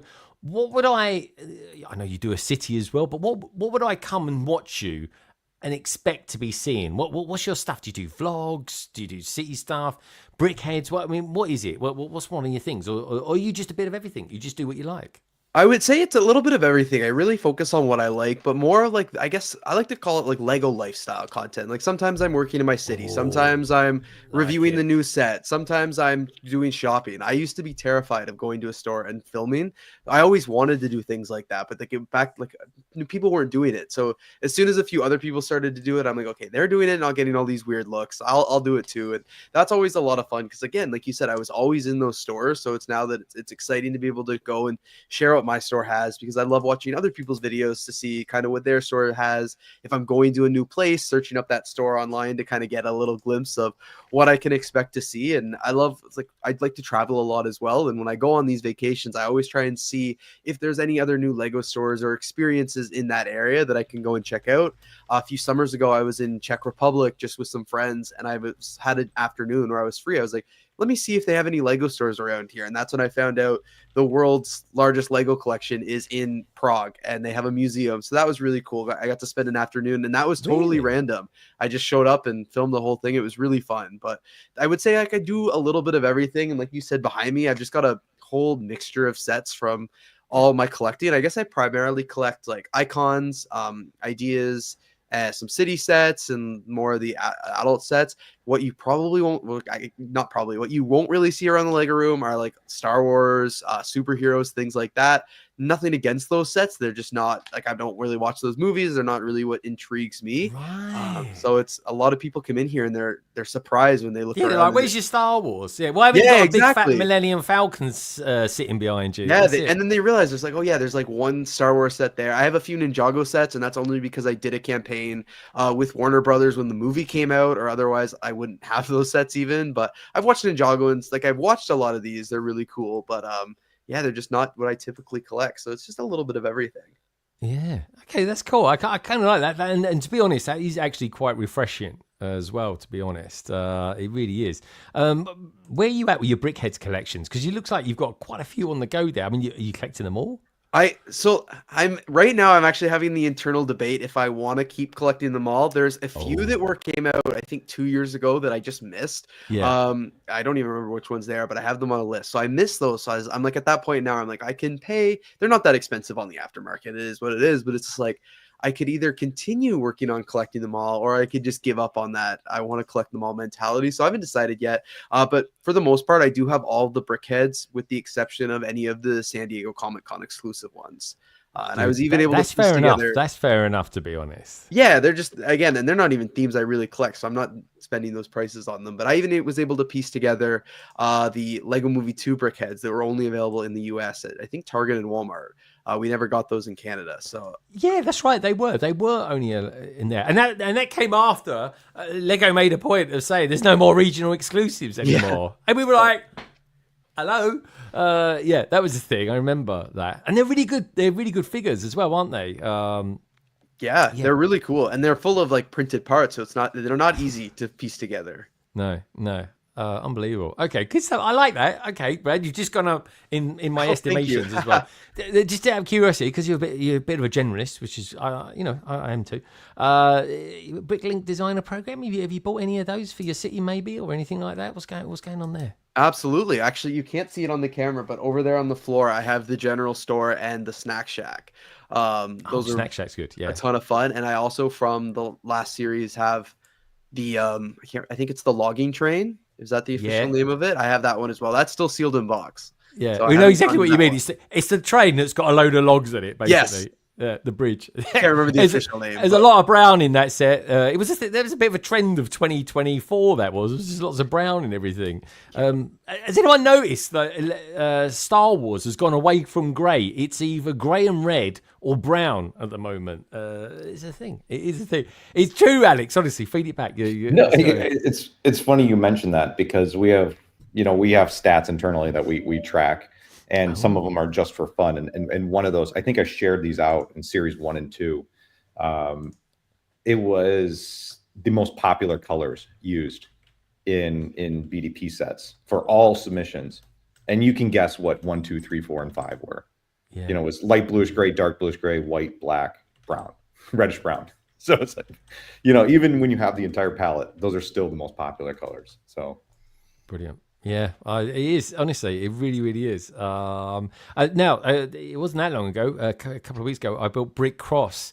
That is a set and a half. I love it. And the cool thing is, I don't know why, but this maybe it's because we've got more of them out there. But on the kind of second-hand market or the people that are just selling them on or something like that, the prices haven't gone up too much actually on those. So they're doing all right in terms, because now I've built it. I actually want to build another one, but kind of mirror the build, Brad, so that it's kind of, it's kind of reflected in it, and because I think it'll look great. So I'd like to have a big, a kind of a decent sized train station in the city. The city's going to be over the other side of the Falcon later on this year. And just out of curiosity, Brad, what's the name of your city? Just out of interest. I actually don't have a name. Really? No. Oh, Brad, you got to think about. The Lover City or something like that, or the City of Love. Venice. Venice, for example. No, that's a good idea. No, I don't think I've ever been asked that. Well, there you go. It's also a default question from me. Yeah. I don't even ask people their names. I say, what's your name of your city before I ask them what their name is. No, seriously though. I think something like Venice or something like that, the City of Love, or I don't know, something across that. Because got to be something, related to the channel name for sure. You've got to keep it in brand, Brad. You've got to keep it in brand. City of Brick Love. Yeah, Brick Love. Yeah. Yep. Woo! All of a sudden, I want to play some Gregory Porter music or something, or Sade. If you know, you know. Talking of brick lovers as well, brick bods. Can you remind us what the name of your city is again? I can't remember the name of your city. No, it's not a great one. It's Boddingtown, because it's a Boddington town. Doesn't sound right. It's more city than town. Yeah. I'd say it's more town. It sounds like the sort of place you'd get in Milton Keynes or something like that. Up north. There you go. Gaz, Gaz is doing a city this year as well. He's doing a shelf city. Is that still on the cards, Gaz? Yep. Okay.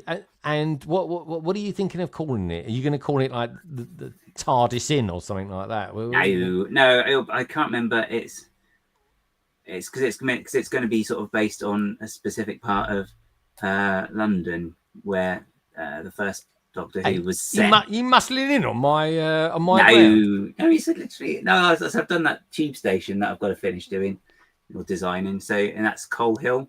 It's meant to be that's where the school is. So that was the first Doctor. Yeah, the first Doctor. So that's kind of my idea. It's just like a little street that's meant to be that. So okay, all right. I think Coal Hill's meant to be in Shoreditch. So I don't know. I might do what they do. Yeah, I'll do what they do in EastEnders and just make up a postcode and call it that. Strange, you get a lot of financial advisors in Shoreditch. Just a thing. An expensive coffee stores. You really do. It's crazy now. It is. Right, okay. Now talking of stuff like BrickLink and things like that, should we have a look at the latest series that's coming up? Because people got opinions on this, like they always will. Alex is going, oh, here we go. And also as well, we just need to talk about it. That's all, and talk about the good stuff. So here we go. Let's have a look at this new series. Alex, kick us off. What's going to be happening? When's it happening? And why is it happening?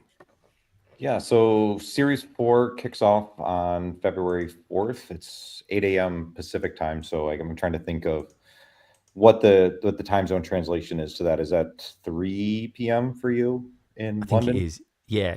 We're about 8 hours. Because I know we have daylight savings time where it's 7 one part of the year, it's 8 another part of the year. So I think it's 7 right now is our time change. But it's not too bad. Yeah.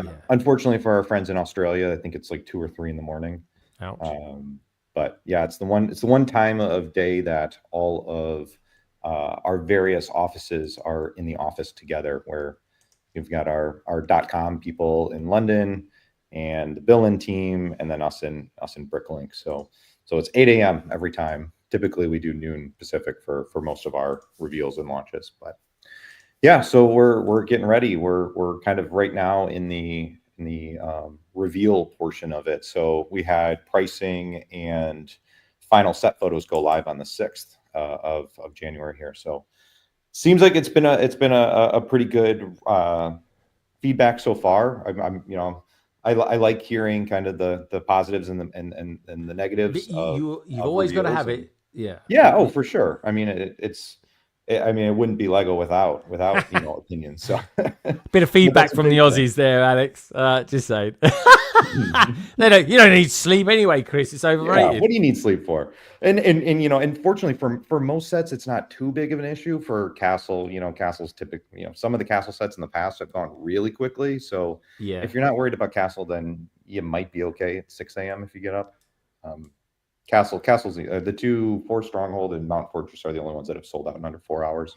Yeah, yeah. But no, I love hearing all the feedback we can get because that's what helps us make the program better, and hopefully that's what fans are starting to see with Series 4 is, we were talking earlier about how many series we have in development at any given moment, and Series 4 kicked off right as Series 1 was doing crowdfunding.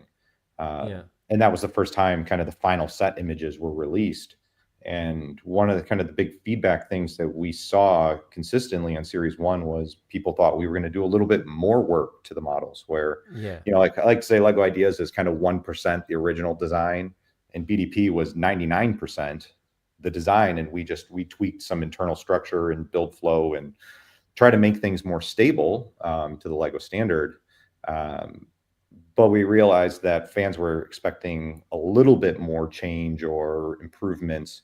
And so we started doing that. Series 4 was the first time we were able to really, I don't want to say have a blank slate, but from the very beginning of the development process, because we only work on the models for 4 or 5 months from after the finalists are selected.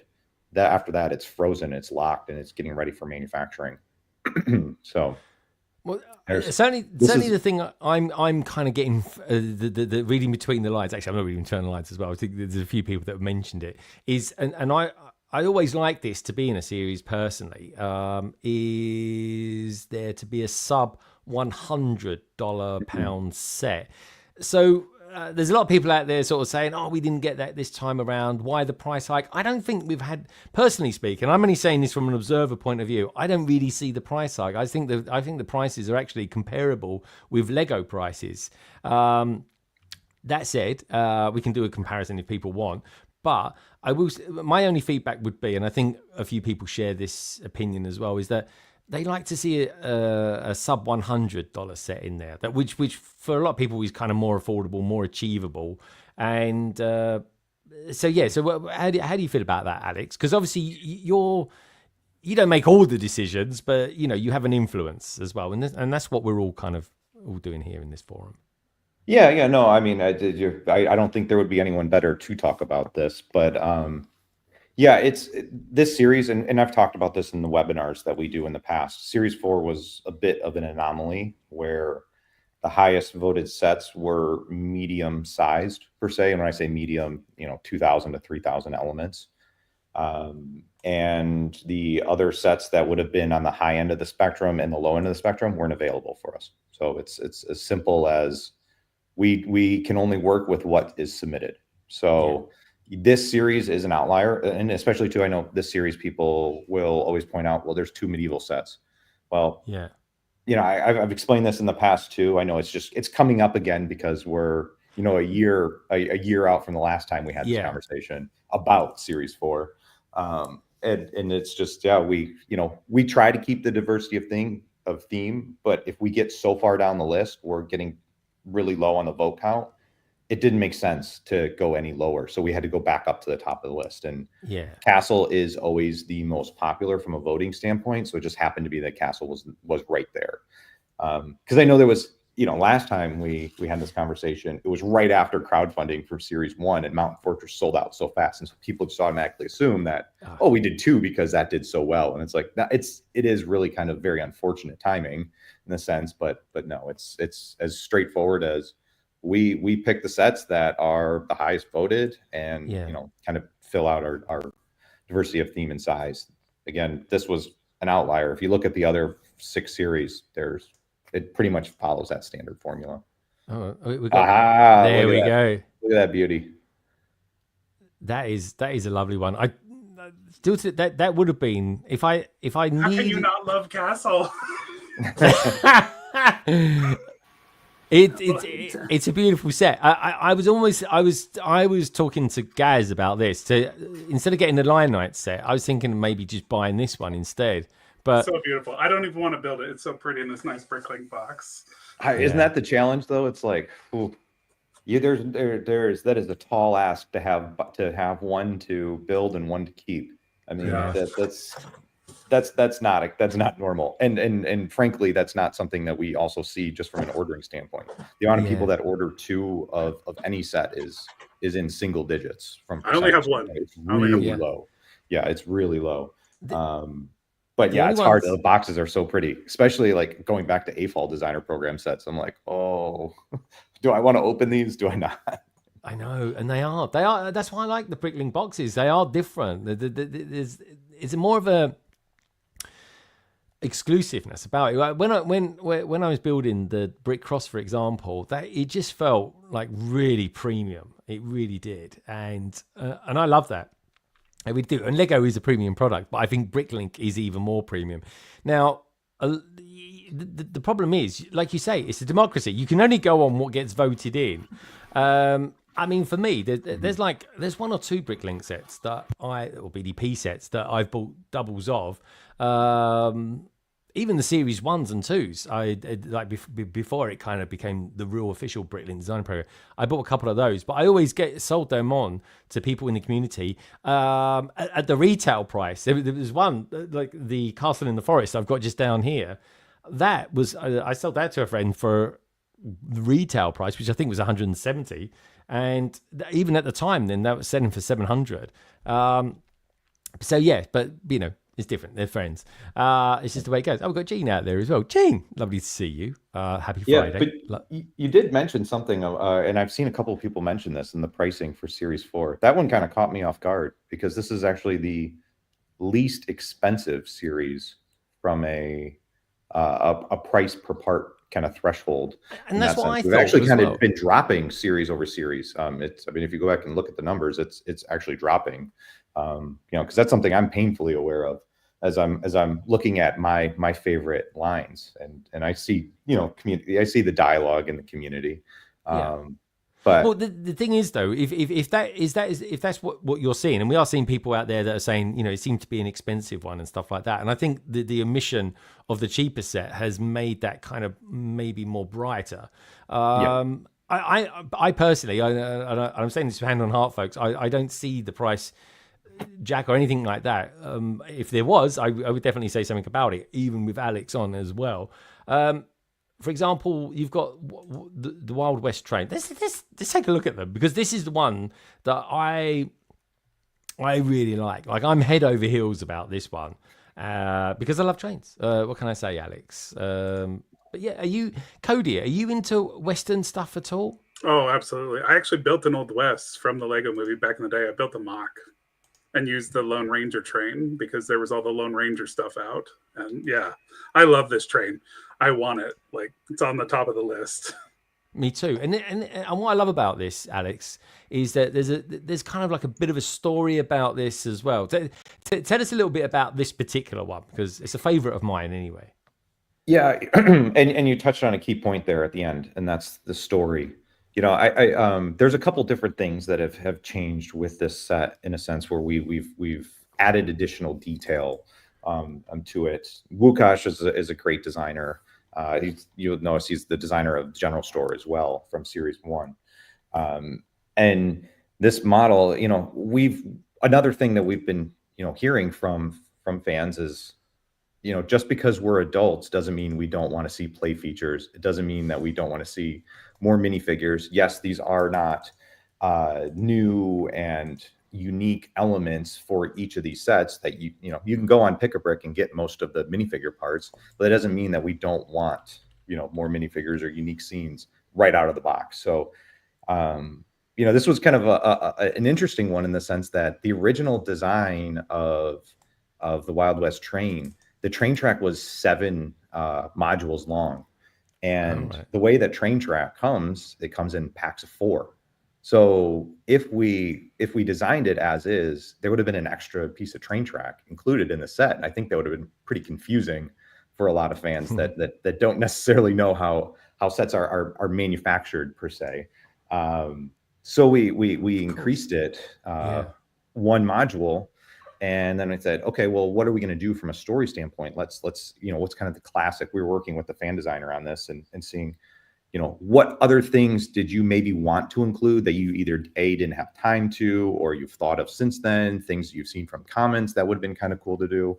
And that's where Wukash added the flatbed car that had the safe. The safe opens up, there's gold bars and money currency on the inside, and adding kind of that nostalgic or iconic kind of great train heist kind of a story to the model as well. So goodies and baddies. I'm thrilled with how it turned out.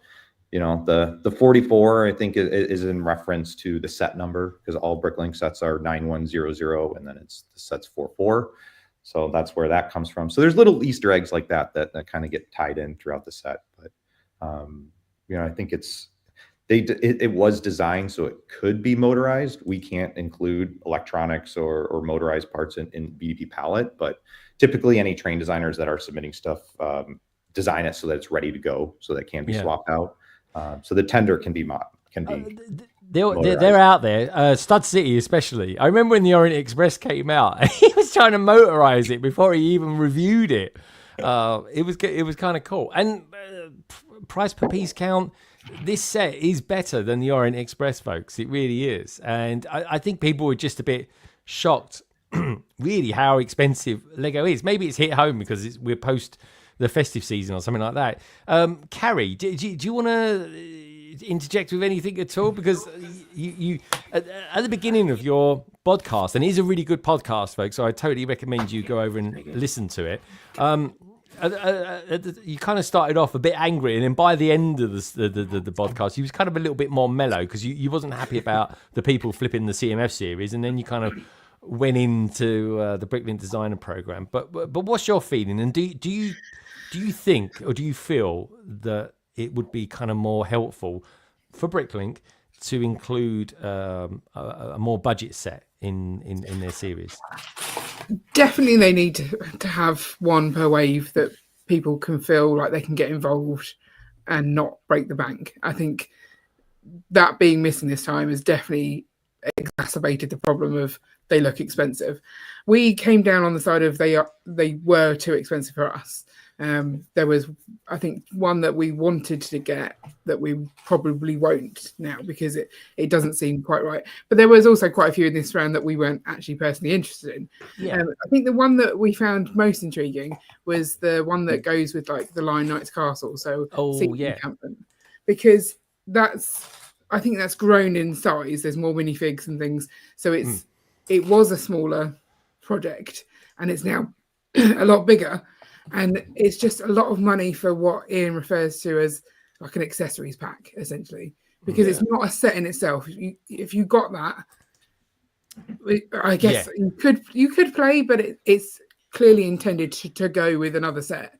And £200 for something that's a side set to a set is a lot. Do you know what this set reminds me of? Here's the thing. I was trying to think the other day, what does this set remind me of, or something in the concept of this set? Because I think it is a great set to have if you've got the Lion Knight's Castle, or buy this and then the Lion Knight's Castle. And Alex, by the way, I really like the fact that you are, or BrickLink is, showing what other sets look like with them as well, with your ideas. So I think that's a really good thing.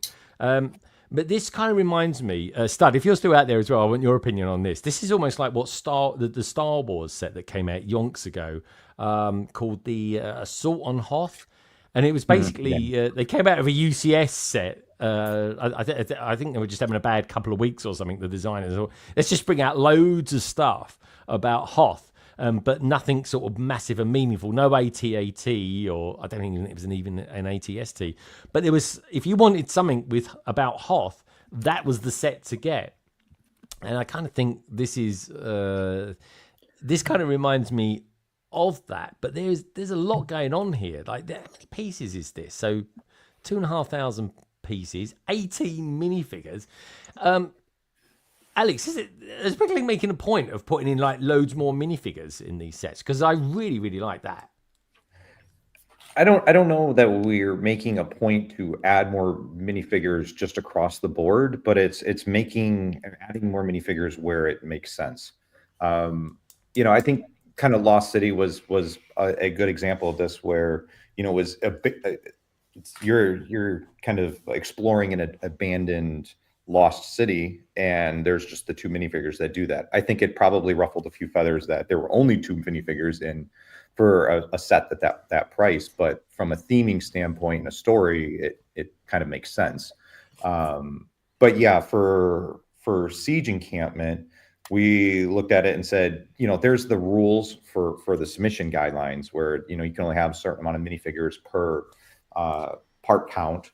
And that's really just to prevent, from somebody from putting 20 minifigures into a 400 part set and it kind of being artificially voted up just because of the minifigure count.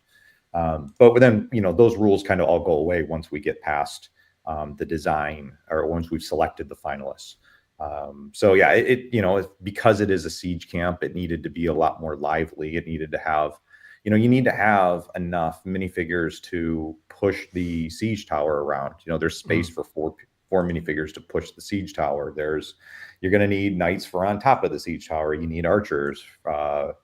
You need people to man the kitchen and the herbalist station and each of the tents. So it just kind of naturally progressed up to that point. But it's nice. Again, when we get back to what these sets are, is BDP sets are not meant to be like Lego system sets.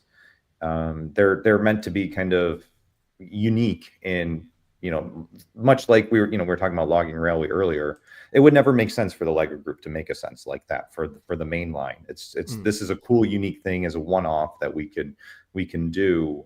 So for example, this is a lot of people call it a battle pack in a sense, but that is kind of something cool that we can do as an experiment. And again, these are fan designs. They are not, and the fans are voting for them. This is not the Lego group saying this is what we're going to do because this is our idea. Because we think you want this. This is fans voting for what the fans design. So yeah, and this is the thing. So I guess you don't always get what you want, and sometimes the series, whatever series comes out, you're not always going to like what comes out in a series. It's just the way it is sometimes. Sometimes Lego comes out over waves of stuff, whether it be Dream City, Ninjago, whatever. And I sort of think to myself, I'll skip some of that stuff. And, so you can't please all the people all the time. That is a fact. Stud goes on to say, because I think this is exactly what many fans have been looking for. This is in regards to kind of like the battle pack, is for a unique castle set. Many have been asking for more builds rather than a large build that crosses that line. I genuinely think it's a good idea. I really do. I think it's that set has completely made me think. And Alex and I have spoken about this. That one set that's going to come out, I'm going to get that, and that will make me then finally get the Lion Knights castle, which I want to get because it's an iconic set. Cody, have you built the Lion Knights castle? No, it's sitting in a box still. But it is one that you are gonna you did want because it's a. Oh yeah, 1,000%. I bought it day one, but like this siege set is exactly what I want. Right, that's the nice thing about the BrickLink designer program is you're making sets that AFOLs want. The fans want this. We want this. 18 minifigs? I'm in. I'm sold. Yeah. I'll buy 5. Like, it sounds great. Like, and there you go. And that's the flip side. Some people will be like, it's not for me, because not everyone likes Castle, because we get a lot of Castle now. We went years barren. There was a long time with no Castle. And now we're in the glorious age. We are. And BrickLink have basically helped make this a golden age for Castle again. I think it is. And why not? I like it. I've got 1 or 2 castles, but the Lion Knights castle, I definitely want to get.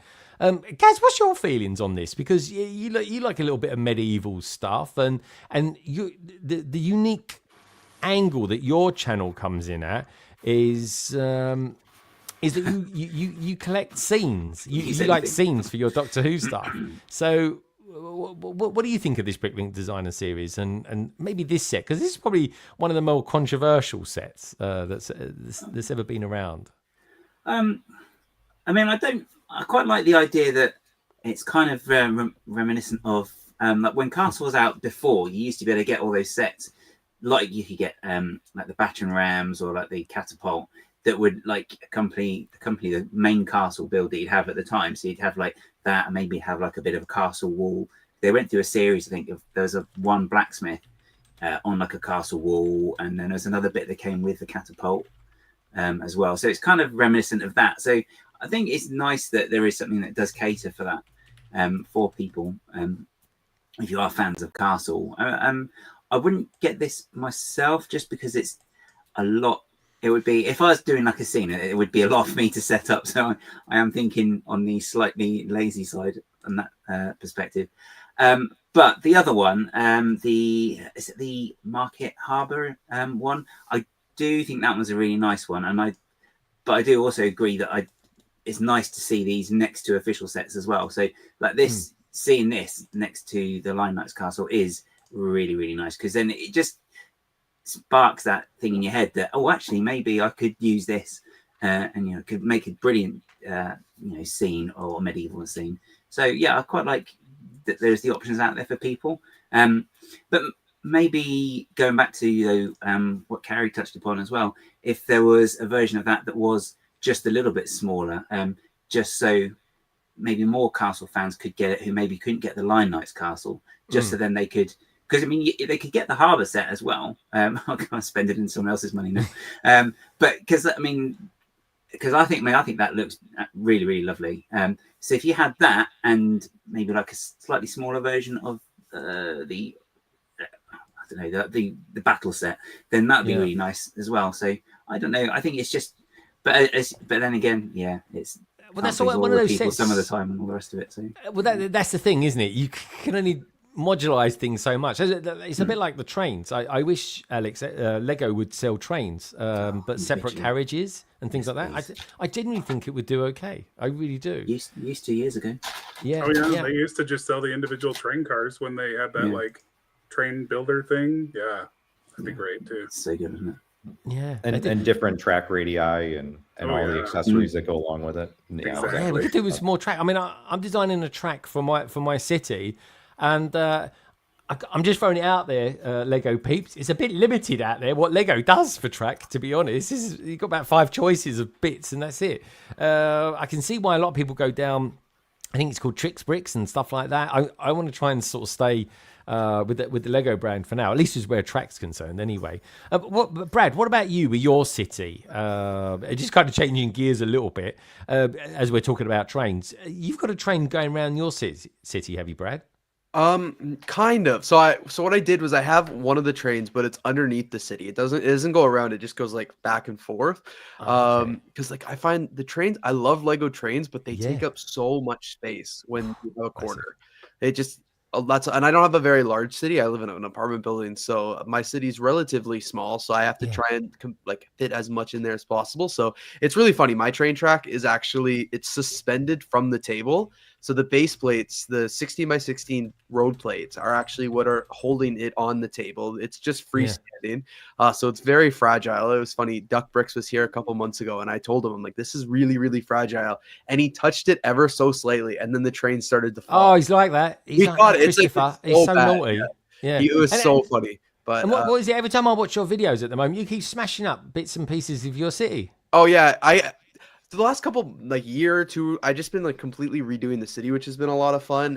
The train falls very often, as I said, it's pretty fragile. So this is a beautiful train. It is definitely way too large and not the style for my city, but it's still the Western train in particular is very, very nice. Yeah. Very, very cool indeed. Very, very cool indeed. I love it. Your videos are fun. You should make a point now of smashing something in your city every time. What can I smash this time? You know what I mean? And it comes accidentally. It's like, what am I going to smash, or what should I test to see if it would float? That could be my 2 things. Yeah, exactly. No, I like it. You kind of accidentally sort of hit upon something. It's an interesting one. Ian, you've been a bit quiet in this one. They're the one that I kind of thought that you might be interested in this because you're a bit of a scholar yourself. Is this one Riverside Scholars? Yeah, so I think from this wave, that's the only one that we'd be interested in getting now. We were originally thinking about the Houseboat one, but now seeing the price, it just doesn't seem good enough value for money for us. But yeah, this one's really nice. So it goes with the Mountain Windmill, which we've already got. Well, we've got, but we've only got half of it left because we've modified it to fit in the city. Yeah, so it's good. My worry with BrickLink designer program is that you had Lego ideas and people would vote on stuff, and then what was produced wasn't what they voted on, and people would get upset. And now that seems to be happening to the BrickLink designer program. So like the Siege encampment, people will have voted on that who now won't be able to afford to get it. They voted on it based on it being small enough that they would project that they could afford it. So I think that's a really upsetting part of the process. I preferred it when BrickLink was, you know what you're getting. It may not be as good like a build experience as Lego, but it was, you voted for it, you got that. So I think this now, it just seems as though, why is BrickLink designer program a thing? Why not just make ideas slightly different and have more stuff and get the designers involved there more and have more Lego ideas options going through? They used to be very separate and had distinct purposes, and I think it's losing that. So yeah, that's just my worries about the program going forwards, that it's losing its identity and it's moving away from being the community to being Lego are doing it. Lego are selling other sets through these. It's no longer, it doesn't have the community feel that I felt particularly Invitational had. I felt the Invitational went really well, where you were inviting in sets that hadn't gone through because Lego decided they didn't want to make them, but the community really wanted them. So yeah, I just think it's... What do you say to that, Alex? Reassure us that isn't kind of where we're going, or what the roadmap is and stuff like that, because everyone's got their thoughts and feelings. Yeah, no, I want to be very careful. I don't want to just step all over your opinions here. No, because that's surely not the case. I really don't see that, and that's not what I'm trying to do, especially as the lead of the program. We're, again, there's a pretty big difference in what Lego Ideas and what the BrickLink Designer Program are trying to accomplish, in the sense that Lego Ideas is much more of a mainstream wide audience type program, in the sense that they're available to everyone. And the BrickLink Designer Program is targeted towards kind of the most, kind of hardcore fans, the highest affinity fans. It's meant to be lower quantities because, we're trying to do things that are much more niche in a sense. So I don't think that's the idea that we would do more Lego Ideas sets would kind of be the opposite in a sense. It would actually hurt Lego Ideas in the long run, because then sets wouldn't perform as well if we went that route. Where we're trying to sell a lot more sets that way because they're marketed towards the larger population of Lego consumers. So, but yeah, I think for Siege Encampment, we actually reduced the part count from when it was submitted. So it's actually not that much different from a sizing standpoint, and the cost of elements is negligible in the actual cost of the delta difference in when we're changing things around. Yeah, Wild West Train is probably the biggest offender of that, where the price maybe went up $20 or so with the elements, extra elements that were included. Many of the cost was already there already, like I mentioned, because it would have been included from the extra train track piece, which is probably one of the more expensive elements included in that set. So, those are all things that we definitely try to keep in mind. We don't want to. We have all kinds of guide rails internally that we have to follow, when it comes to the quantity and the amount of parts that we're using. And so we can't really get out of control per se, where the price is going to go up, way beyond where it would have initially been if we didn't touch the model at all. So it's a gentle balance of how do we meet what fans are asking for while also delivering the best product from a price and part count, part inclusion, etc. So yeah. No, it's cool, and everyone's got opinions, and this is always the forum to share them, folks. And Alex is being as absolutely honest as he always is with us, and that's a cool thing. I do find it weird saying that Lego Ideas is going after a broader market with the rocks. Oh yeah, no, that's who wanted a geology set made out of Lego? Honestly, you two triggered yourselves earlier on with that. You did. Such an awful pick. But that's an opinion. There'll be a geologist out there that will go, "My God, I'm actually getting the Lego set I was born to buy." Geologists have the rocks. Yeah, they like the I know it's bizarre. Have the actual rock. It's bizarre. I know. It is. Can I just ask Alex a quick question? When you make the changes to the BrickLink submissions, is there any way we can make it clearer what has changed from the original one? Because that's the thing that it was hard to see what had changed. I had to go back and look at a previous video that we'd made to see what it looked like. And that way, I think it'll be easier to spot, okay, it's slightly more expensive than I was expecting, but it's got all of these things that I didn't think were coming. And you can correlate it a little bit better. Yeah, that's a great point. I think that's something we could. The easiest solution would be to say, here's the main image that was in, from what was voted on, in a sense, and include that in the round of marketing photos that we have of the final set. That would probably be the most straightforward way to do it. I don't know how we could call it out too much without dedicating a ton of web space, in a sense. The easiest place I found very detailed bits of it. It was the comments. Yeah, a lot of times when I scroll down go ahead. Sorry.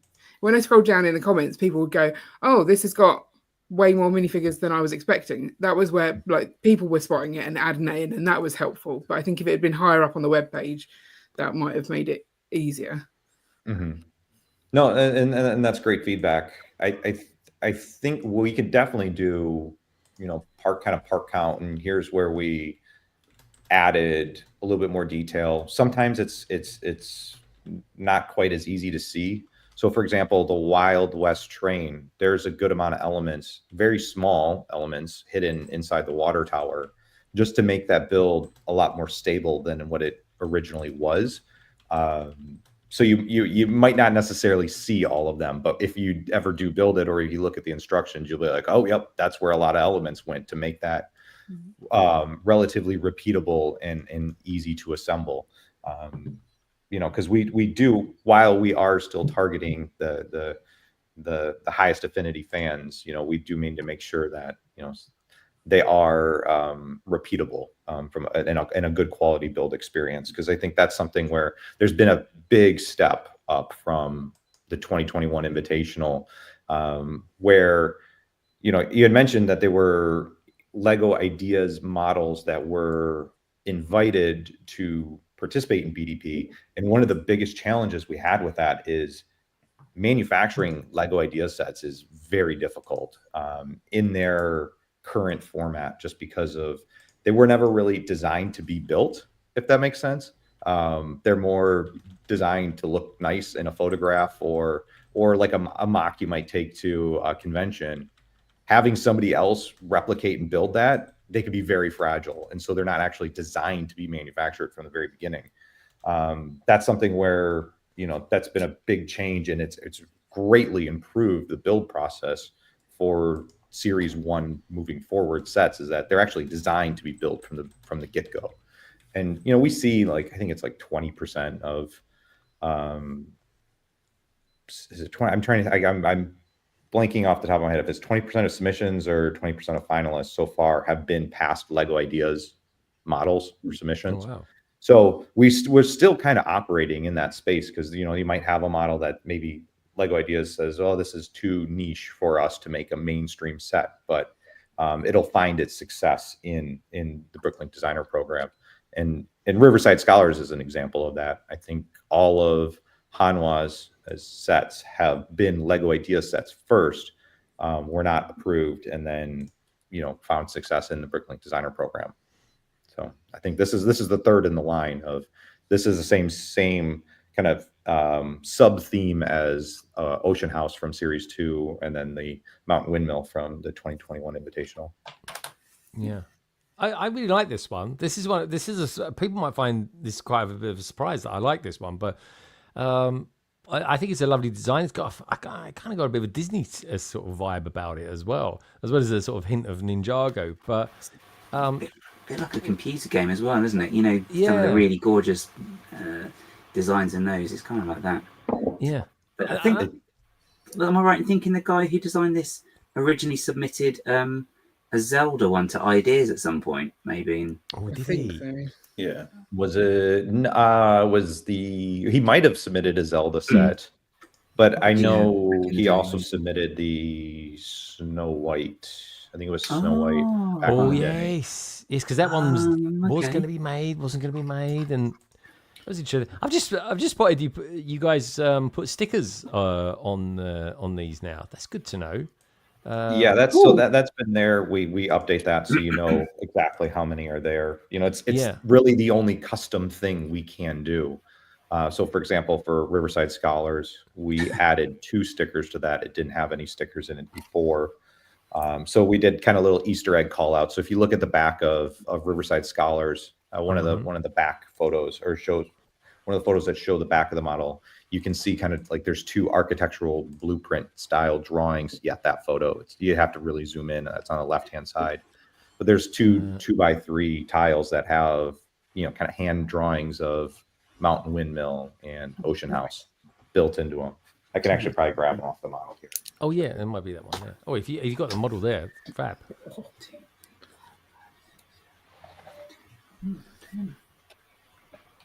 So, go on, Gaz. I was going to say, is there any way that we can maybe feed that to Lego and say, we can do it on BrickLink, so can you do it in your sets as well, just to tell people how many stickers there are in advance? So we're like, no, too many for me. Yeah, I mean, is that? To be fair, they look lovely. Yeah, it's like, nice. Nice little piece of art. Those are. Nice. Did you notice, guys? Have you noticed this year the Lego have started putting the piece count on the boxes? Yeah, that's quite interesting over here.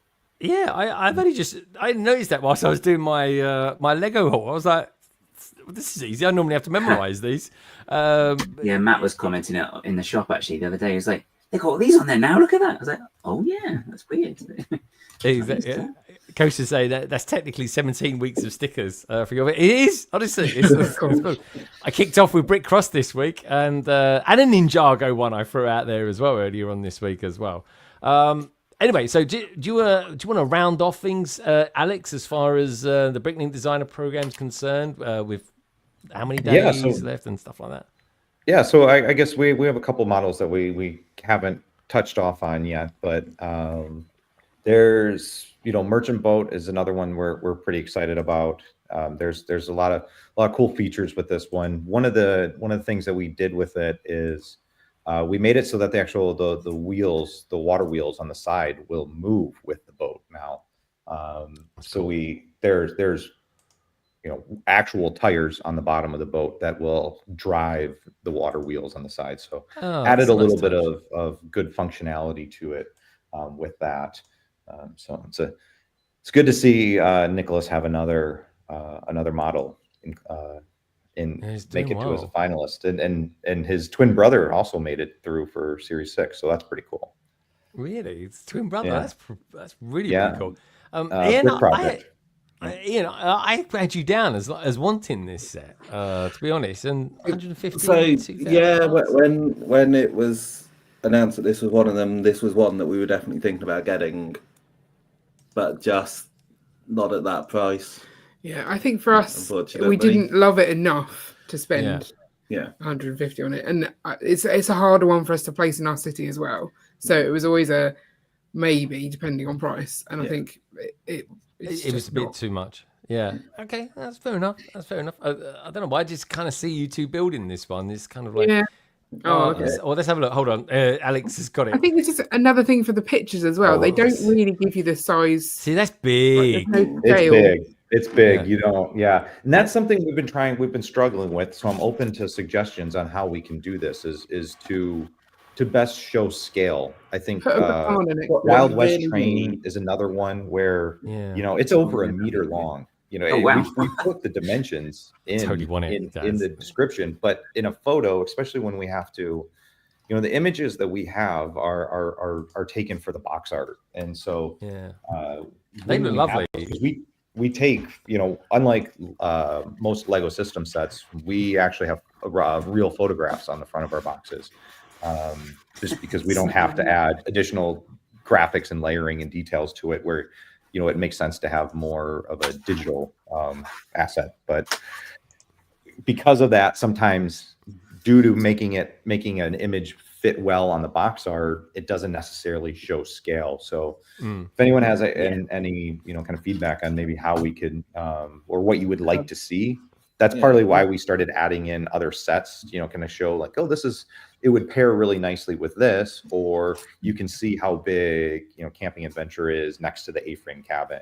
Or, you can see the siege encampment, kind of the sprawl of it next to the Lion Knight Castle. Just start using the designers and have them holding it like those awkward photos in the Lego sets. Like they have those model people in their house on the show. Oh yeah, looking at the rear of it. Just start doing that. You might need a bunker for that, though, in a bunker. Someone looking at the back of it. That's what you need. Yeah.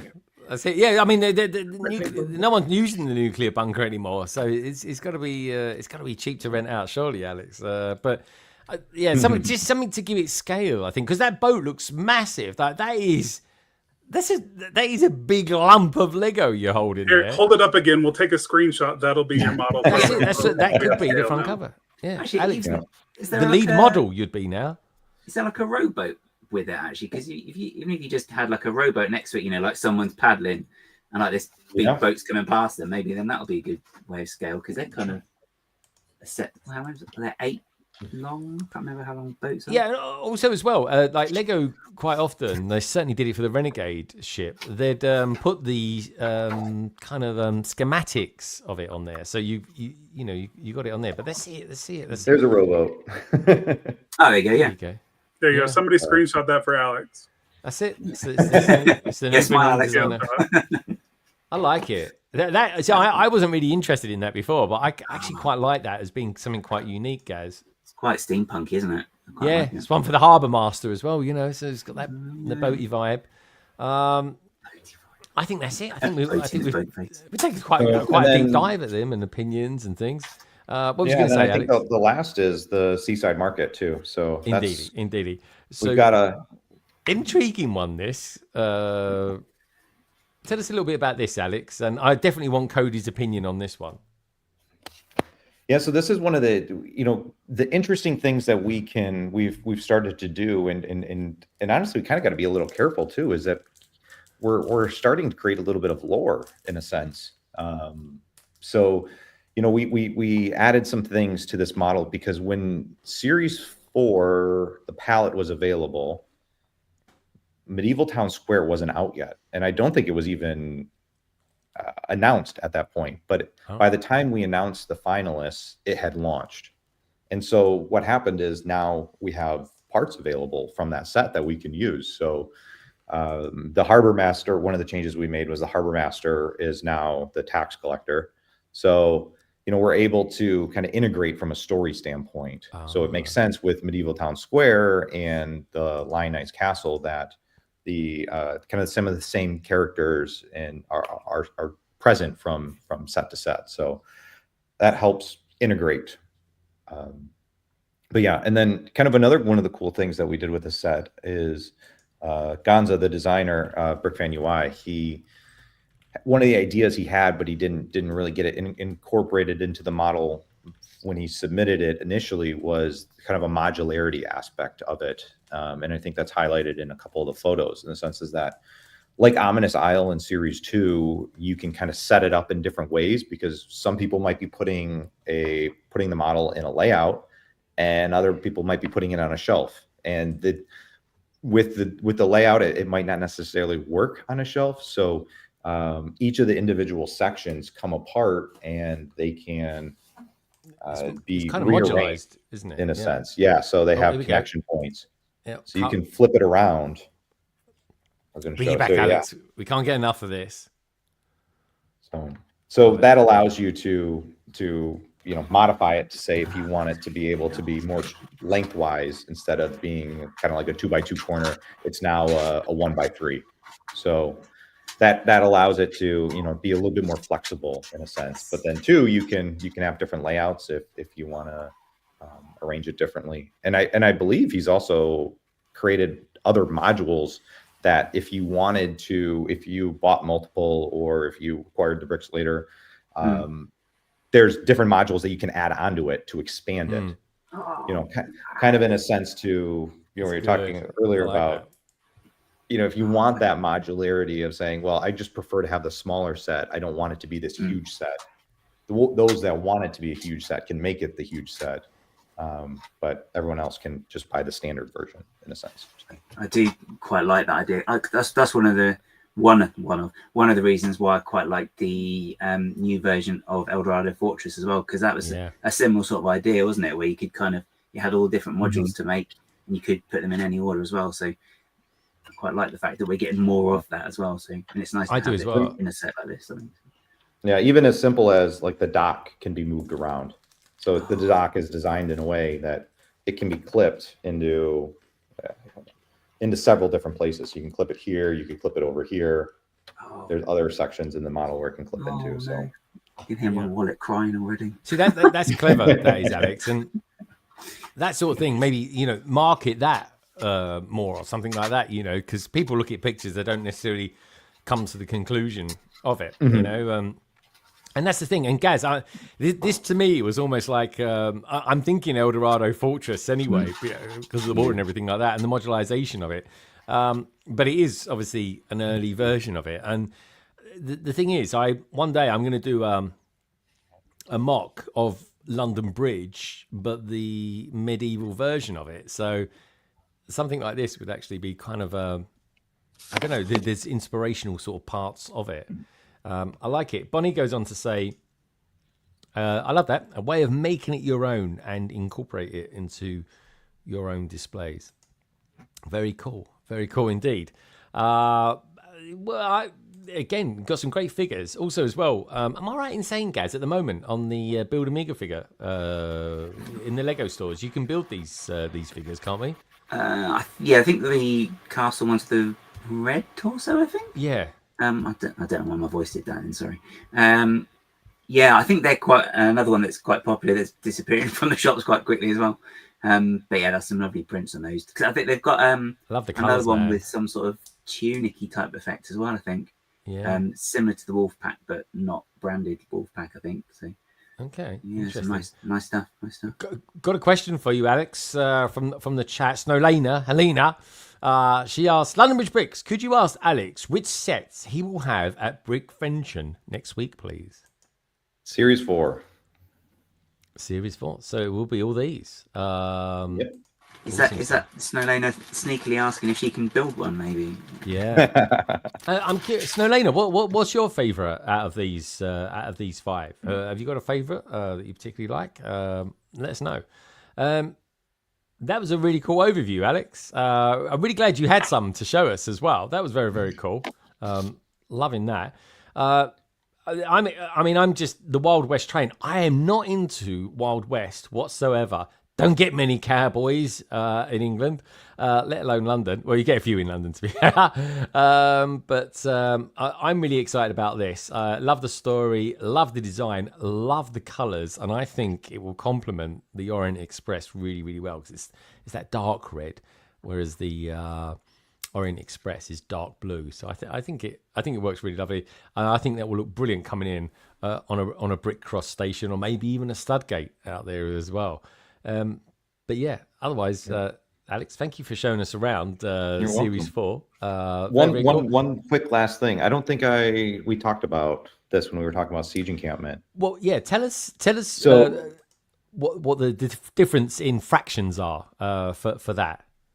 Yeah, so one of the things we did with this set that we thought would be pretty cool is we include, these are pre-production, but we have extra stickers that are included and the elements to go along with it, so you don't have to choose one or the other. But yeah, that way, if you wanted it to be a siege encampment for the Lion Knights, you could do that as well, in a sense. So it's pretty straightforward in swapping out a couple of the elements. And uniquely, the white, blue, and yellow is also kind of faction colors of the Lion Knights. If you swap the yellow or the white for red, it then quickly becomes Lion Knights. So there's a little bit of Easter egg. Yeah, it's customizable. Alex. There's a selling point as well, you know. Yeah. So that's why we have this little Easter egg of this female knight here who's got a paint roller. So she's running around painting the tents. Yes, like it. Okay, that's cool. That's pretty cool. I like that a lot. She's literally painting the town red. I love it. Oh, boom, boom, ching. Beautiful Helena. Beautiful. She is, honestly. She goes, my favorite is Riverside Scholars. And yes, that is Selena sneakily asking if she can build one. Haha. Okay. I'll come and find you next week, Alex, and introduce myself. Alex, so basically, to describe Helena, she's like 6'6" and blonde. You won't miss her, honestly. But yeah, what can I say? Shy's in town. There we go. Shy, he got power back, Shy. I'm going to buy 3 of these sets. I think I like the series. I mean, look, here's the thing, right? I'm not into Western whatsoever. I'm really not. I'm going to be buying this set. I'll probably buy 2 of them because I just think as a train itself, I think it's absolutely gorgeous. I wasn't interested in Merchant Boat until Alex just pulled it out and just showed us it. And I'm like, I actually quite like it. The medieval seaside market, we kind of learned how modulated it is and how much you can customize it and make it your own. The same as well for Siege Encampment. And Riverside Scholars is just one that kind of a lot of people just kind of like. So a lot of views, a lot of opinions, and that's exactly what London Calling is all about. It really is. Kind of bridging the gap, so to speak. That's one of the reasons I called it London Bridge Bricks. I wanted to bridge the gaps between each other. And that's what it's all about, folks. Alex, thank you for that. We've heard a little bit from Brad this today as well about being quite generous, which is very, very cool. Brad, I'm not. Very rarely do people show off their books in the background, the magazines and stuff like that. Beautifully placed, I've got to say. Do you actually read much? Do you read much Lego stuff, magazines, or anything like that? I read them a little bit. I feel like I glance at them. Like, I feel like most AFOLs, they buy them, they glance at them a bit. They don't read them cover to cover. The reason they're there right now is because you can't see it on camera, but all my books are on the bottom shelf, and there's so many sets in front of them. I'm just not able to get them. So these are more recent pickup, the Time one and another Lego one that came out just in December, I think. So I just haven't had a chance to put them away there. So they're kind of on my chair on display right now. And I think that's part of me is also hoping that I'll read them. Maybe sit down and read them from cover to cover because they look really cool. They look interesting. Yeah, I'm intrigued. Have you got any? I'm going to ask the Brad, Alex in this, and then we'll go to the PMQ after we've heard from Cody as well. I want to know if you've got any New Year's resolutions this year, Brad. Oh yeah, one of my biggest ones is just like trying to declutter the amount of Lego I have because I feel like, you know, a lot of Lego collectors, at least myself, it was just like how I want to get as much Lego as I can to show like my love for collecting. But now that my room I feel like it's bursting at the seams, and I am still pretty young, and I want to be able to collect Lego for many, many more years to come. And I can't keep collecting at the rate that I'm collecting, or I'm going to need a whole house. And that's just that doesn't make sense. That's not logical. So I think this year, like, I really want to go through, and I have an entire 2 closets full of Lego unbuilt. So I just want to go through and try and, part ways with some of the sets that I had maybe had in there for the last couple of years that I just know that I'm not going to build or will never have the space to do it. And just to do that so I can keep buying more Lego and collecting and enjoying what I have versus just like hoarding Lego for the sake of hoarding it. Yeah. And being slightly more sort of laser focused on what you need. Exactly. Buying sets I really love versus just like, oh, that looks pretty cool. Yeah. No, that's cool. I'm the same. Sometimes I do have to get something because I just like it. But I'm being much more laser focused this year. And I got better. I'm getting better. I mean, saying that, my accountant will completely disagree with me. But anyway. Mine too. Yeah, I've just put in my tax returns and they're like, what? You spent this? I'm like, yeah, sorry. They make me feel bad about it. I was just, the Inland Revenue love me for it. But anyway, Alex. 2025. We're a couple of weeks in. Feels like we've been a couple of months already, to be honest. What's any New Year's resolutions from you, as far as Lego's concerned, or life? Maybe a life hack or something like that. No, it's got to be build more mocks because it's. Oh, yeah. I have I have the great problem of building a lot of sets. They're just happen to be building a lot of the BDP sets over and over again for various quality checks and processes that we have internally. Yeah, so it's limited my nighttime building in a sense to create things for the lug and different events that we're attending. So it's definitely that creative outlet, I should say, has been a little lacking last year. It also doesn't help that I have 2 children under 2. So, that's that's a little limiting as well. Yeah, that's priorities. It's harsh. So. Yeah. How's your sleep? You're going to sleep more 2025? I'd be like, if I had 2 kids under 2, I'd be like, I want to sleep more in 2025. Fortunately, they're great sleepers. So we don't have to worry about that too much. But I think I've only had 1 or 2 mocks that I made last year. I need to get more pumped out in that sense. So had a pretty big, I don't know, in the UK, you probably don't know what Big Boy is, but we did is that a train? A train? No, it's a restaurant in the US. All right. They have this big statue. For my list of possibilities. you might recognize it from it was Dr. Evil's spaceship in the second Austin Powers movie, I want to say, that took off from the middle of Times Square. And that's what I built it for, we did a moon base for LA Comic Con this year. And so I built it was probably 2 feet tall, Big Boy statue. It built it into a moon base mock, and there was sharks with laser beams on their heads and mini moon. I love that, man. Riding around on bicycles. It was good fun. I missed that. That's my goal. Yeah. Oh, that's cool. I love it. And Cody, before we go to the PMQs, any 2025 New Year's resolution? Or you just I'm like, I don't care if I'm going to make a change, I make a change. You seem to be that sort of guy, but yeah, I didn't make any resolutions. I did commit to building a mock because, like Alex, I've got 3. Well, I've got a teenager to a 7-year-old and a 10-year-old, so. Ooh, there's a lot of hormones there. I haven't built a giant mock in a long time. Like, it's probably been. I built a Tower of Isengard like a decade ago, like when I started BrickSlope. So I kind of committed to this year. I'm gonna build a big mock again. That's kind of like the only major goal I made. So I'm gonna build a big mock. So awesome. I have it all ready to go. I built just the tip, but. Okay, I'm presuming it's going to be kind of castle or something with a lot of cockatoos it is in a castle, yeah. It's black, but it is a castle. Oh, it sounds like a sort of a Barad-dûr kind of thing. It's not what you think it is, but yeah, that's my goal. Hopefully, I'll have it for Bricks Cascade in May. That's the goal. Okay, all right, dude. All right, well, send me those pictures and stuff. You know how it goes. Yeah. What have we got here? Pink Wheels says, Alex, want to join New Hashima at Brickworld this year? I think that'd be quite cool. There you go. Yeah, I do you know what? I'm so glad I'm going to Chicago this year because I was a little bit sad. Didn't see it last year. To see it, I just want to see it in my life. It's slightly bigger than what it was at Bricktastic. I think it's going to be a thing. I really do. It is maybe the most what we unreal do is in the we world, have I the would say. BDP team do a build for it. Yeah, well, do that. get in That'll be fun. touch We can with collaborate. Meredith. Cody, sorry, what did you say then, Cody? It is one of the most unreal mocks you've ever seen. I've traveled all over the place, and yeah, it is insane. So. Yeah, I think I can't wait. And anyway, we'll show you a little peek in a little minute.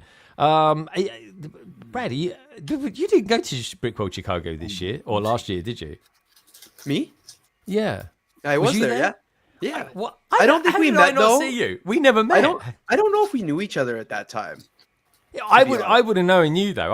I'd just come up to you and start talking. I'm not sure. Like I do anyway. But I didn't see you there. Yeah, BrickWorld 2023 was the first convention I came back from like the gray area, the gray age, I want to call it.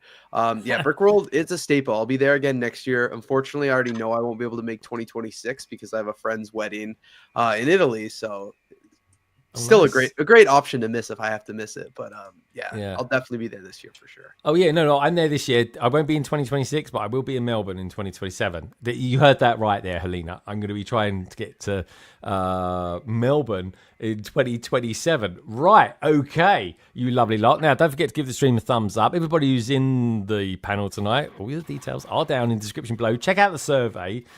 For now, though, I think it's time to sort of cool down a little bit. Everybody take just a little breather and have a moment to themselves because... nicely inhaled there, guys. My first time. I love it. I hope you enjoyed it.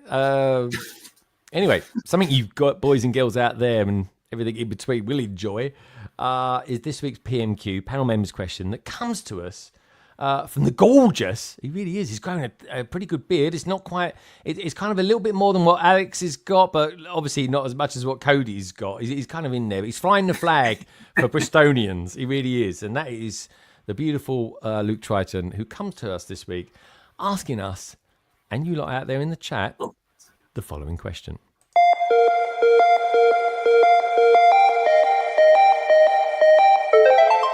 Hello everyone, my name is Luke Triton and you can find me on YouTube and Instagram.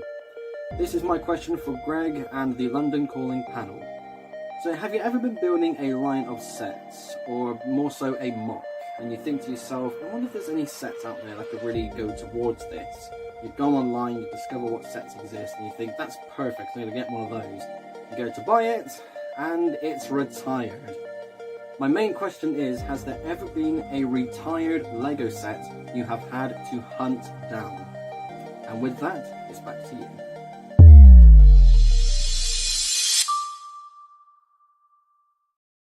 Voila! I put a little sound effect on the end there. I kind of thought it was quite nice. Carrie, I'm glad you appreciated it. It's like, let's see that little shocked face. It's quite cute, Carrie. It really is. Because it all went black. I was like, are we back? Are we not? I don't know. I know. I was just like, do you know what it is? It's because it was too short. Every now and again, I'd be like, you get to the end of the question. I got one coming up from Jake in a couple of weeks, and he just literally, it ends, and then it would be like, quick down, and then we're back to us. And I was like, he just gives it a few seconds for us to think about it. Slena's saying, I'm missing the conversation out there. Lego TV, I'm sure Greg was just distracted with all the shiny things. I'm easily distracted. What can I say? I can't wait for Alex to meet Helena next week. He's honestly, she doesn't bite. Honestly, Alex, she doesn't bite at all. Now then, where should we go first? Let's go to Carrie and Ian and ask them. Have you now? No, we've never bought a retired set. I was going to say, I was thinking elves. Come on, tell us a little bit about that, you lovely couple, you. I mean, I don't see it as too much of a problem. Like, if there's a set you really want and it's retired, you've got to justify the price, but they're not that hard to hunt down. Maybe we're not looking for the harder ones to hunt down. So there have been some kind of noticeable cases of us buying retired sets. I think probably the funnest one is the Humpy Dragon. Oh, I don't know what its official name is. The Chinese New Year dragon. Yeah. And so we were watching one of Tech's streams, And he was talking about the set, and I needed the set. And yeah, right. And so he said he'd found it. I think he was talking about 2 different sets that he'd found from this one seller, and he wasn't mentioning who the seller was. He was saying how reasonably priced it was, and I suddenly realised I knew what the seller was that he talked about, and I got excited and I went and bought the set, and then Tech's like, "There's only one. You've just bought the set that I was going to buy." And so now every time that we talk about that set, Tech's like, "That's my dragon." I'm like, I'm sorry. Yeah. So sometimes the hunt is easier than it should be, and you have to think a bit more first so that you don't buy it from underneath your friends. Yeah. But I'm sure he's not holding a grudge. No, probably not. Yeah. Yeah. I think as long as you're happy to spend for retired sets, then the hunt is fine. It's justifying buying a retired set for an extra cost. Can you just wait a little longer and they'll bring out a newer version? Yeah. And I think that's the thing that I've learned being in the game for this long is I initially bought all these sets and now they've done better versions and I shouldn't have bought those sets and I've never used them. They just sat under the city. So you don't always have to hunt down that retired set. Yeah. I guess if you are building a mock though, you might have to. So I think when we did the coral reef, because I know you like it when we talk about the coral reef, Greg. I decided that I needed. You've done well out of that, Mark. Yeah, come on. Yeah. So decided I needed a shipwreck for it, and then looking through sets and stuff. That's when I saw the Silent Mary, and so I went, that will work really well as a sunken ship. It'll go in the coral reef, and so we got that. I then immediately, as soon as I'd made that decision and placed the order, I then had multiple other people who had got it in their coral reefs. But still, it was a fun one to get. But at the same time as getting that, I got Queen Anne's Revenge. I've not built Queen Anne's Revenge. Yeah. So if you consider how old our coral reef is, I've not built it. Queen Anne's Revenge. Yeah, it's from Pirates of the Caribbean one. Oh, so I was totally in the Dark Age then. I was. So I think in that case, it's I think buying the Silent Mary was the right choice because it was very specific for that purpose. But Queen Anne's Revenge, we probably should have skipped on and just waited for more boats to come out because since then they have done a lot more boats. Yeah, that is a lovely looking set. I love the scarlet sails on it. Also had Lovejoy as the captain. I'll build it, but no, we won't. It's really far under the city. It is. Only Monarch's been that far under the city. Really? Honestly, Monarch gets everywhere. He does. He does. Yeah. Monarch gets it. His catchphrase should be Monarch gets in all the nooks and crannies. Honestly, he's just there. Did he have to take a canary down with him as well? Just to just in case. Come again, guys. Anyway, yeah. So okay, yeah. So are we gonna? What? Just out of curiosity, what mocks are you taking, Bricktastic, that I've never seen this year? We're taking the Coral Reef 2.0, Deeper, Darker, Scarier. Okay, all right, fair enough. I'm going to bring photographs of the original one and just see how much you've moved. It's not the same. Yeah, you can play spot the difference if you like. It is very different. Yeah. Has it got a ship in it? There's a ship in it. It still has the Silent Mary in it, yes. Okay, all right, the Silent Mary. Okay, good old Silent Mary. All right, good stuff. So we got elves, and Carrie's saying it's not such a bad thing. What about? Let's go for Brad. Actually, Brad, you do mocks. I mean, I was watching a city update from you the other day. Next thing you know, you start thinking about, I'm going to do a bit of a mock or something like that on a hospital. Next thing you know, you've built a whole hospital. So, but have you ever thought to yourself, actually, no, I want this set because it's retired? Yeah. So, tell us your thoughts on that. Yeah, so as soon as I heard this question for the first time, there's kind of three sets that came to mind. There was the one Lego City, I think it's called the Tower Crane, from 2008, the building crane it is, and it came out, I'm just looking on Brickset here, 2006. So that one was a really cool one. They haven't really done any cranes since then. So after Brickworld Chicago last year, I saw somebody had that set for sale, one of the vendors, but it was a little over my budget. So I came home and I ended up getting it shipped from, I think, England, actually, just because it was one of those sets that I really wanted. And the other two, you'll love these ones as well, are the Tower Bridge and the Big Ben. Yeah. They're just like, Tower Bridge is okay. I think they should do a London Bridge personally, but the London Bridge would be cool. Yeah, but it wouldn't really. But Brad, honestly, Google London Bridge and it will come up with pictures of Tower Bridge. Google just does not know the difference between London Bridge and Tower Bridge. It's ridiculous. It really is. I feel like most people don't. They just assume that the Tower Bridge is the London Bridge. And then when you see the London Bridge, you're like, oh, this is not anything close to the Tower Bridge. It's nothing like Tower Bridge whatsoever. And there's been about 4 iterations of it. There really has. Which, by the way, our American cousins decided to buy one of them and realised that they bought the wrong one. But hey ho, they can't get it right all the time. You know that they didn't accidentally buy the wrong bridge. What was it? Could they not afford Tower Bridge or something? Yeah, they couldn't afford Tower Bridge. Yes. So they bought London Bridge. Yeah. And then started the rumour that they bought the wrong bridge by accident so that people would come out and see it as a tourist attraction. Ah. But it's weird, isn't it? A bridge in a desert. It's just bonkers. But there we go. What can I say? Camels are the ship of the desert, aren't they, technically? So that's what they call them. Yeah, I guess so. Got a bridge in the desert. Yeah, I guess so, guys. I guess so. Okay for an oasis, I suppose. But anyway, Brad, have you actually built Tower Bridge? Because I've got that to build yet. No, I haven't. I haven't purchased that one yet. I almost right before I went to Scarebic, I found somebody about an hour away from Toronto who was selling it on Facebook Marketplace it was great condition. A lot of the times you find that one on Marketplace or used and it's discolored.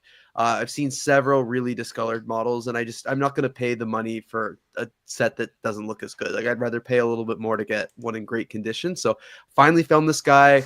We had agreed 3 times to do a meetup to get this set. And each time about half an hour before, some crazy excuse came up that he couldn't make the meeting. So then I went to Europe. It's like a builder. Builders are like that. Yeah, I went to Europe, and by the time I got back, he had sold it to someone else. So that one's still on my radar to get. But I did get the Big Ben at Brick Fair, Virginia this year at the garage sale. So that was a really fun build. I really enjoyed that one. I need to do that one. I feel I've put Tower Bridge behind me. I think would be a bit of a. Do you know what I mean? Like mocking myself by having that. But I think Big Ben would be quite good. I think I like it. It was repetitive, but it's very nice. Yeah. Because I've actually. Do you know what? That would work with a video. Because this year, this is a bit of a weird thing. Sorry, folks. Slight side note here. I've managed to acquire, shall we say, how can I put it? We'll call it tickets for want of a better term, to actually go on a tour of Big Ben, the clock, I'll be standing behind the fascia and all this sort of stuff. So, and it's really difficult to get those, to acquire those. So I managed to do it, which is nice. So maybe I can kind of hook it in with a story where I build the Big Ben. So thank you, Brad. You just inspired me for a story. You have to build the Big Ben at the Big Ben. Oh, blimey. Well, that might be a micro one because I can't be there hours. Could you imagine that? Kick you right out. We could do London Calling from Big Ben. God, that would be good, wouldn't it?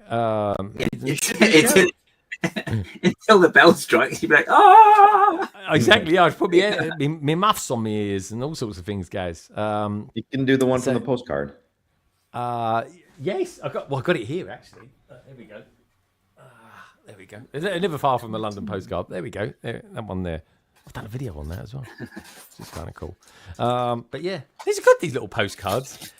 Brick Larrikin sent me the Australian one, which I thought was quite funny. It's like an old shack. I've always wanted to ask the designer about that. You've got the beautiful buildings like of around the world, like Big Ben, and there's some beautiful American ones as well. And then the one of Australia is like, it's like real stereotypical Australia. It's like shack. It's like, what? Australia's better than that. But anyway, it's kind of quite funny at the same time as well. That's Paul the only one that's just a country too, not a city. That wasn't a shack. What was it? That's their Houses of Parliament. There we go. Moving on swiftly. Ian, Lego so TV insightful. is not gonna like that. Yeah, it's Shaq. There we go. It's the Australian postcard. There we go. Yeah, not a city postcard. Oh, okay. Well, I wonder why they did the country and not a city. But anyway, I'll get over there next year. I'll get a stone or something. Okay, so Brad with Brad, what did you decide on then? If you had to get a retired set, would that bother you too much to get something like that, or would you like you did before when you got Big Ben and stuff like that? Is it not really a thing for you? It's I suppose a lot of it comes down to cost, doesn't it? If whether or not you're going to get it or not. Yeah, I think it's a little bit about cost, and also like, is Lego gonna make this set again in the future? Like the crane, for example. Realistically, it's a city set, so they're gonna do some iteration of that crane in the future. Like, so I'm not gonna spend a crazy amount of money only to find out it's coming out again next year. But for more of the bigger sets like a Big Ben or the Tower Bridge, I can't imagine that Lego is going to re-release that set, because there's so many other monuments and bridges that they can make sets on. So I try and prioritize it like that. But again, it's one of those things, like if I find a good deal or I think it's worth the price, I'll pick it up. But if it's, thousands and thousands of dollars, then I'll probably just leave it, because there's going to be many other sets that I'll pick up. Sorry. Yeah. It's funny though, isn't it? In our heads, we've got these ridiculous justifications for buying sets. We really have. But yeah, Kill Off Australia's watching this tonight, haven't we? Timed that beautifully. So what about Cody? What about you then? When it comes, I think I'm kind of with Carrie and Ian. Like, I have a hard time justifying spending a lot of money on an old retired set, because it's like, I'm going to put this on a shelf. I've done it several times. Like a couple years ago, I actually found Black Monarch's castle out in the wild. And I was like, I have to have this. And then I found the Pirate Battle Pack, or Battle, what is it? Pirate. It's just the Pirate Battle. It's the pirate ship with the skull that falls back and the mast that falls over. And then, I mean, as a pirate guy, I'm like, yeah, I got to have this. I didn't have that one as a kid. So I'm like, was it enough? Yeah, I got it. The guy had like, one sale was rough, one sale was good. I was like, okay. And I paid probably 3 times the cost of what it actually was, but I still bought it. Yeah. But it's rare for me to like really want to buy a retired, I don't know. I'd do it. I've done it a couple times, so I can't say I won't do it, but it kind of depends. If I were talking like retired white whale things, it'd be like Mr. Gold or Mr. Gold. Oh yeah, dude. I'm a minifig guy, and I love minifigs, and I'd love to have that. And there was a Jurassic World exclusive T-Rex print that I would want, but I'm never going to pay $5,000-$6,000 for a T-Rex. Like, it's just insane. Like, I won't justify the cost, but I want it, but I would never do it. I did not know that. Which one's that one? Just the T-Rex? Yeah, which one is it? It's just a recolored T-Rex that they gave out at the movie theater of Jurassic World. Oh, okay. So it's just like a polybag of a T-Rex, but oh man, that's it's just cool. A different coloration of a T-Rex. It's the same mold, everything, just different print. And that's all it is. I might be back in 10 minutes or so, but I gotta run and go grab my kids from school. I forgot my alarm went off. So oh yeah. No worries, Cody. No worries, Cody. I might be back. We'll see. No, we'll see. Take care, Cody. Look after yourself. Great. We got it in with the question. Take care, my friend. Very, very cool indeed. Oh, let's make it just a little bit bigger. Let's just do that. That's it. We're kind of nice and even now. Good stuff.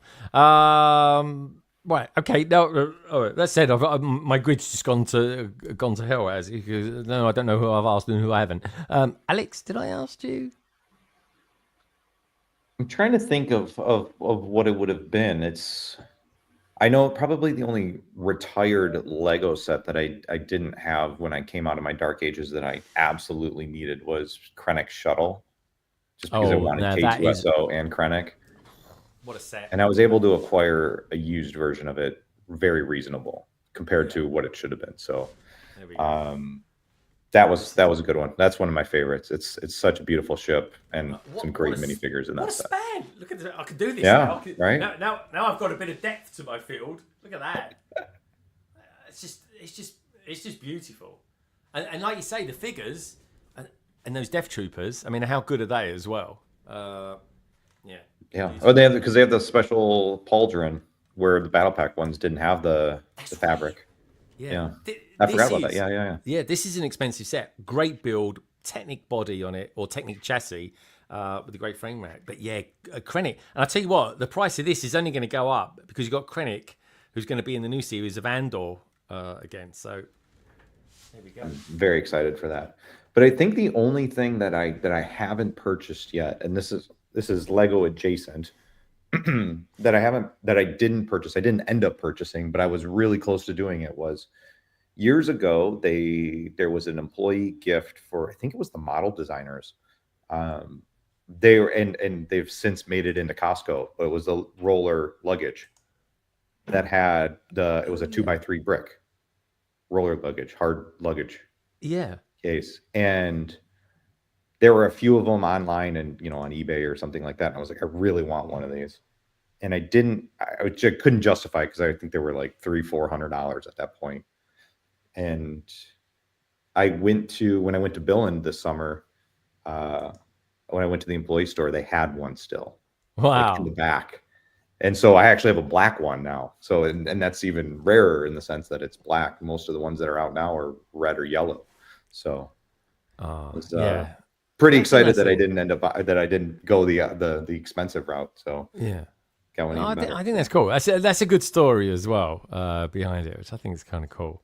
What about you guys? I mean, you go to some extreme levels to get stuff and bits and pieces like that. Have you ever come up with a mock or been doing something and think, I really need that retired set?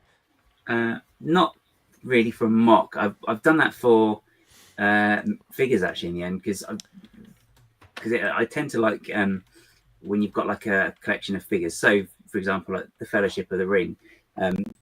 Like when they first came out, it was like, okay, well, I'll just get the sets that they came in, just so you had them all. Because I was like, oh, about 5 or 6 sets. It was silly, really. So I did. So I wanted like the Scooby-Doo, the Scooby Gang. So I bought the Mystery Machine, and of course that comes with Fred and Scooby and Shaggy. And then I was like, I thought I just want to get the figures then, just so I've got them in the Mystery Machine. Yeah. But it was like Velma. She was like 80 quid, 80 quid at least just for the figure. And it's like, I don't want to be spending that on a figure. So in the end, I just thought, it'd be cheaper to get the set because you get bricks with it as well, plus the other figures. And I think it probably works out a little bit cheaper. So I ended up just doing that. So we did track it down. We got one in the end. So that was quite cool. And the only other thing I've done, again, because I didn't want to pay the extortionate price for a figure on its own, was I wanted the Teenage Mutant Ninja Turtles. I wanted just the 4 of them. That was a thing. It was a thing at one time, wasn't it? Yeah. So I wanted them, Shredder and Splinter. And again, it was just easier to track down the actual sets that they came in to get them that way, which I did again. Sometimes I think it seems to be, if you can get them at a reasonable price, it's not bad, really. Plus, you get the build out of it, so you've got background scenery for them as well. So I don't mind. Yeah. I mean, I did something recently. So I got, strangely enough, I bought two of these because I'm a massive Superman fan. Love it. We've got the film coming out this year. I'm very excited. In fact, I'm too excited, in truth. But I want to do a review of this, and I want to do something a little bit different with it. And I thought, well, surely there's been other Superman mechs in the past. And strangely enough, there hasn't, but there has been a Lex Luthor one that included a Superman. And in all honesty, it's got a better Superman than what this one's got, I think. So I can do a comparison between the two. But the one thing I would say about this particular set is it comes with an absolutely brilliant looking Lex Luthor with all that trans green on there. But the nice thing about that retired set was it came out in 2012. So we're talking 13 years ago. But it was only £40 and it was like £20-25 when it came out retail. And I kind of thought I didn't mind it. So I wanted to get the retired set, but it didn't end up being like a super duper expensive one as well, which for me was kind of like, okay, I didn't mind doing that.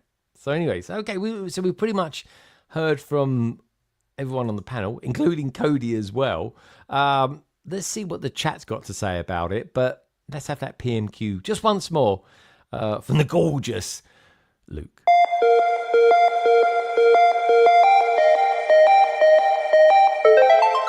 Hello everyone, my name is Luke Triton and you can find me on YouTube and Instagram. This is my question for Greg and the London Calling panel.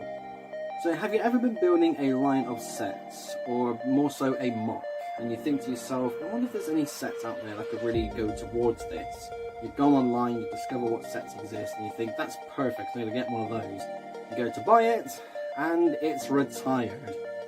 My main question is, has there ever been a retired Lego set you have had to hunt down? And with that, it's back to you.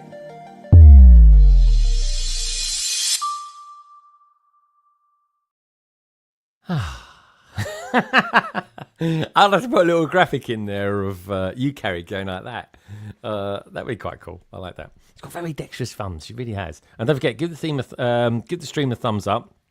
And while we go to the chat and ask them what their thoughts are about that particular PMQ, Gaz can start teeing up this week's mock of the week. Are you in? You were silent then, Gaz. Are you on mute? Oh, there we go. He's on mute. He's chatting away to himself.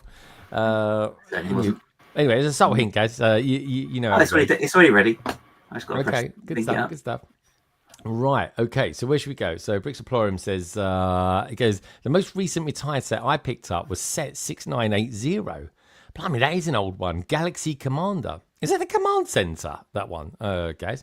I'm looking for a few others. I want the Black Sea Barracuda. I had that one as a child, but the current price is a little high.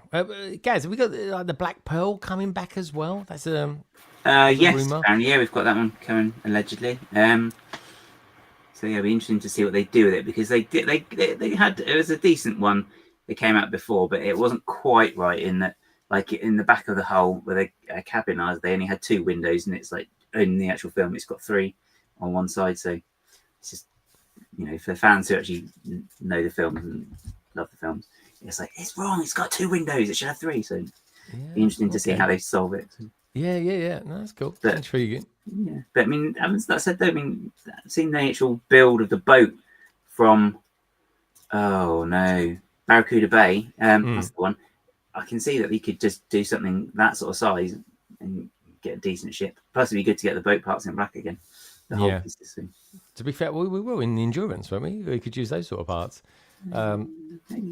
Maybe Endurance is black. And I got hold of a Shackleton this week, so I'm all Shackleton up. Very cool. Lego Team B says that Brad had an awesome mock at Brickworld. I don't know how I missed you, Brad. I really don't. Anyway, I'll catch you this year, that's for sure. I'll make a beeline for you. Did you like that, Lego Team B? See what I said there? Slam BKM says they're the same bridge. Going back to what we were talking about, London bridges. Selena, are you trying to offload the Endurance? Then Brixaplorum goes on to say, the most recent retired set I picked up was the Galaxy Commander. That is that one, isn't it, Gaz? Is the old command center one that's kind of got the open back on it? I'm sure it has. Maybe. I can't remember, to be honest. It might be the one. Very, very cool set nonetheless. Brixaplorum, you need to send me some pictures on it. And we'll take a look at some pictures in the Mo as well.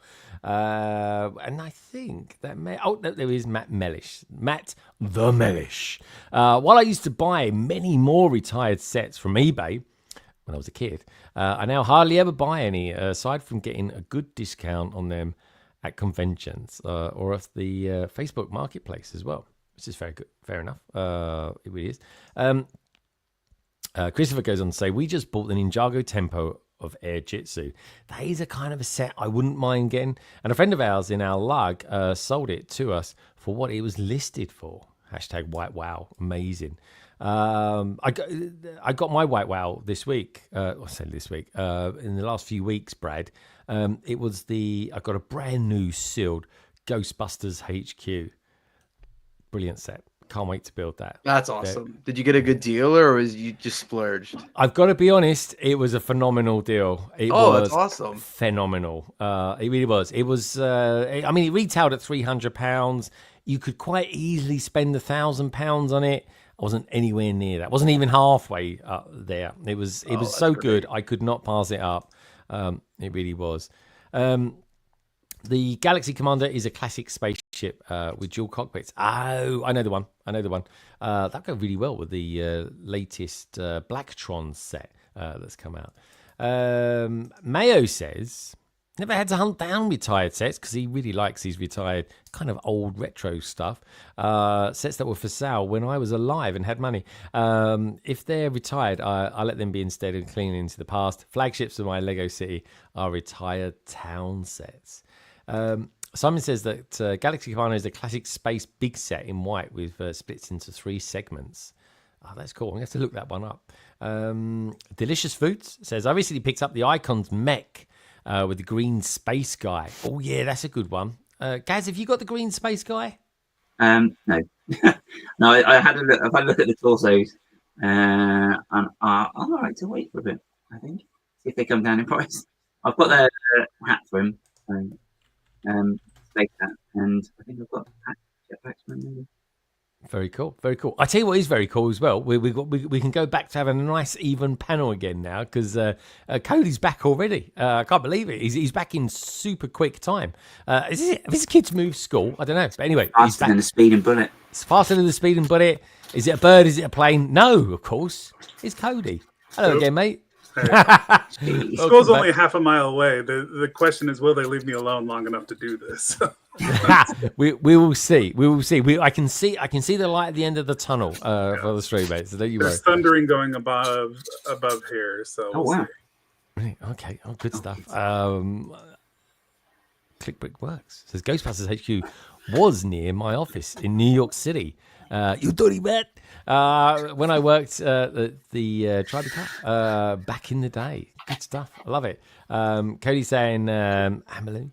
And Shaw Brickslot says, I recently got the Apocalypseburg. Oh, no, that is a set. Yeah. That is a set that I had so many chances to buy that when it was retiring. It was so cheap. And I was like, no, I'm not going to get it. When am I ever going to use that? And it's like, to this day, I'm like, seriously retired. I was like, I wish I'd got it. I wanted the big, the Rexcelsior, I think it was called. That's a set I'd buy. The big hand, wasn't it, or something? Yes, a big giant space hand. Yeah. Right, yeah. I wouldn't mind that. I have to say it. That is a set I wouldn't mind getting. And Christmas says, oh, I bought the Apocalypseburg for my husband when it went on sale in Lego Store. Oh, I tell you, I hate people like you. I love it. I really do. I'm well gel, as they say in Essex. I have a crazy story about that one real quick. I worked at the Lego store when that set came out, and we had somebody come in one day with that set. They had opened the first bag and they decided they no longer wanted it. So they wanted to return it. And I don't know, we don't normally do returns, but I guess my manager was feeling like super generous. So this was terrible. But my job that day was to open up every single bag and dump it into the box of recycling that we send back to Lego. Because like anytime we would sweep up pieces or stuff off the floor, we would like dump it into a box and it gets shipped back. And yeah, my job that day was to open up all the bags and just dump the pieces from this set that the person had opened just one bag in. Ooh. And 1,000 voices just cried out in pain. Yeah, they did, including Gaz's mic. I think was that your cat, Gaz? No, that was the loose nut of the keyboard. This time, so. The loose nut on the keyboard. Isn't that called Gaz? Yeah, that's right. Yeah. That is a cool story, Brad. Brad, I never knew you worked for Lego at one time. That's pretty cool. Yeah, back a couple years ago now.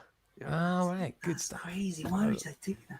I was going to build it or something like that. I saw. Do you know what? Let me tell you a story about this, and then we'll have a look at this week's Mock the Week. Back in the day, do you guys remember when the Millennium Falcon came out for the first time and it sold out straight away? And I was at Leicester Square store and I was waiting to go in because they don't open. They always open about an hour later than all the other stores because it's open till like 10 o'clock at night. And there was a woman there. She goes, "Yeah, I bought this set." And my son doesn't want it. And I was thinking, I could actually just buy that set. And I tell you how I knew it was. It was when they actually brought them out with the big box with the wheels. Do you remember that? It was the only time they did it. And anyway, and I was thinking, I could buy that and probably sell it and make about £500 on it because it was going for over £1,000 on it. But who knows? Maybe this year, folks, we'll get £1,000 or $1,000 Lego set. I wonder what it'll be. Death Star. Just saying. Anyway, moving on swiftly. I think now we've had the opinions of Gaz, Alex, Brad, the Bods. And of course mine and Cody's. Just before he says he ran, I think he flew. Personally, I think he's got his own jet outside in the garage. The dad mobile for sure. Nice. I like it. I've got a friend of mine, actually. He's got a beard just like yours, Cody. And he drives a motorbike, like a big Hell's Angel motorbike thing. But what he has to do, he has to tuck his beard into his scarf when he goes riding it. That is a thing. That does happen. Yeah, because otherwise he just looks like he's just got this beard that goes like that when he's going around. I'm rolling real hard in my Toyota Sienna, so... Oh, nice. Toyota Sienna. We don't have those in this country. Is that like a hot car or is it minivan? It's a minivan. Yeah, I see. It's family life, man. Family life. Think of all the Lego you could dump in it though. So much Lego fits in there. That's why. You've got to do that. Very practical. I like it. Very cool in Lego circles as well. Right now, talking of Lego circles, I think it's probably time for Gaz to have his little moment and tell us about this week's Mock the Week.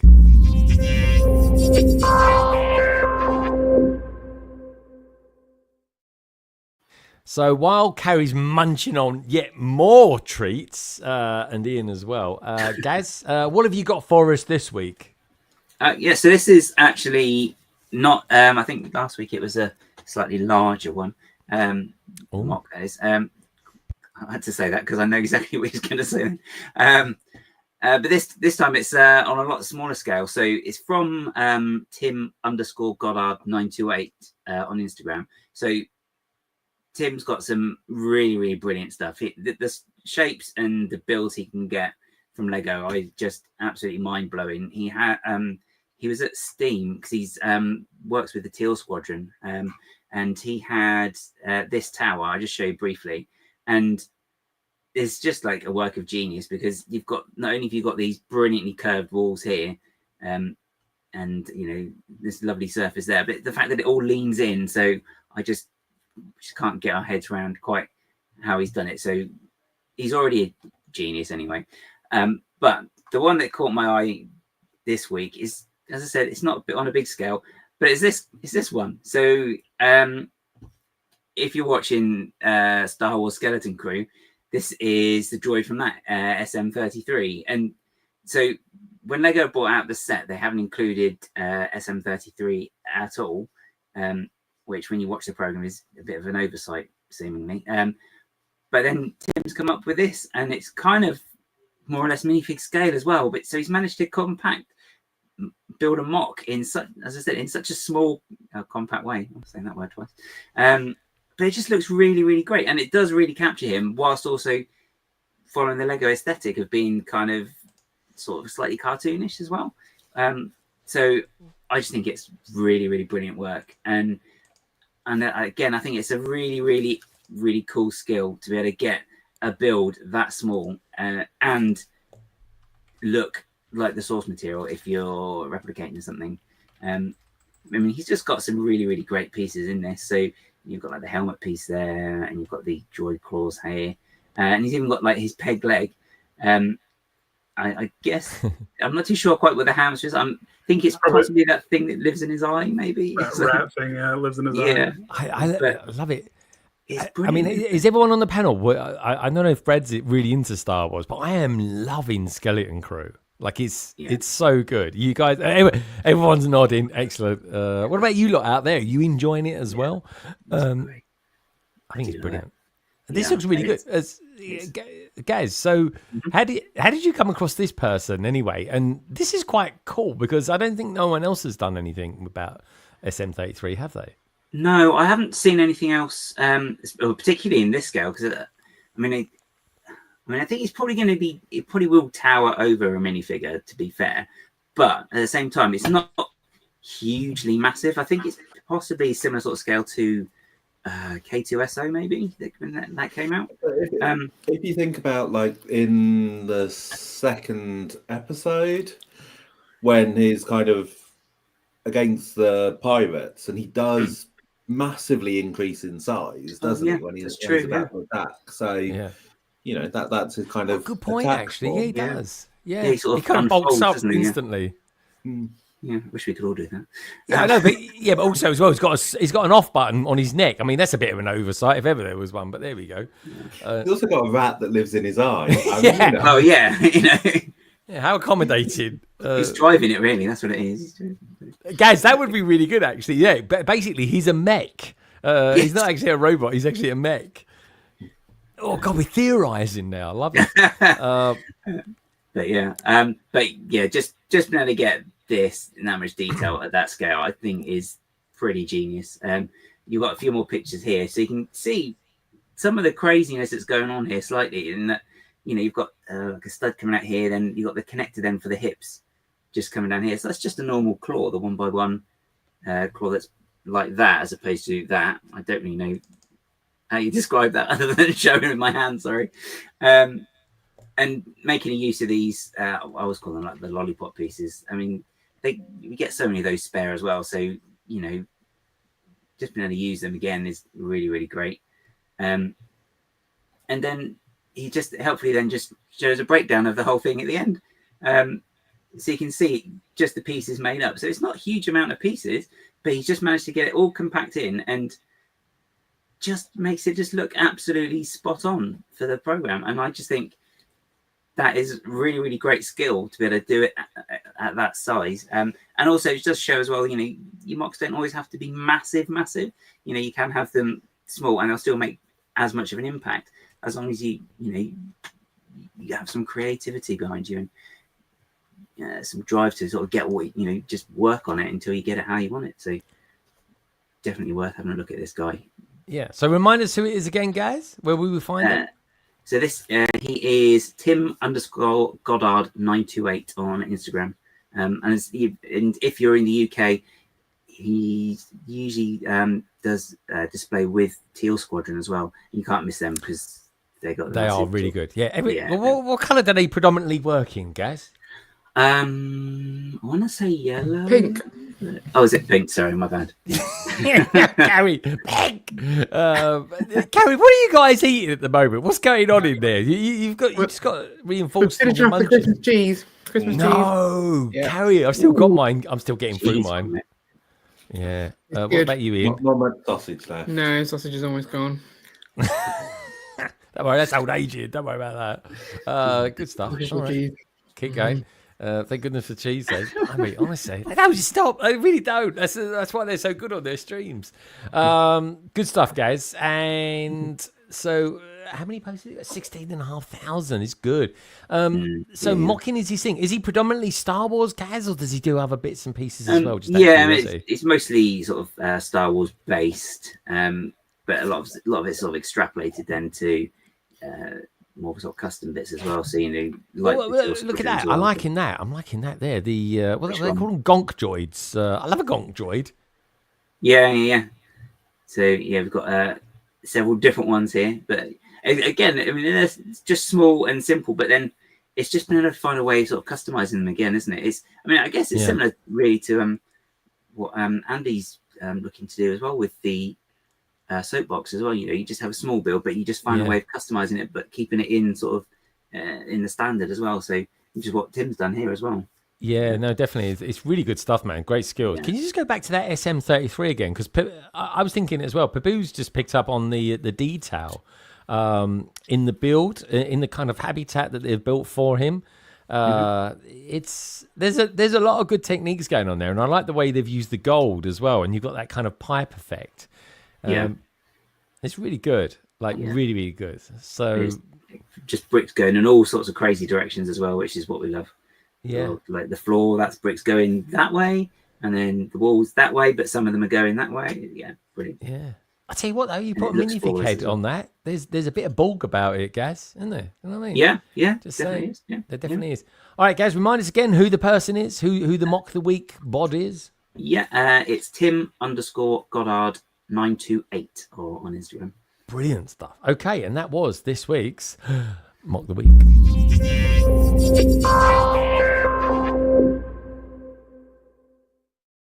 Marvelous stuff. Absolutely marvelous stuff. What's that, Carrie? Is that a biscuit or is that a cracker or is it just still cheese? That's cheese. That's a lot of cheese. Oh my God. We've got to get through it.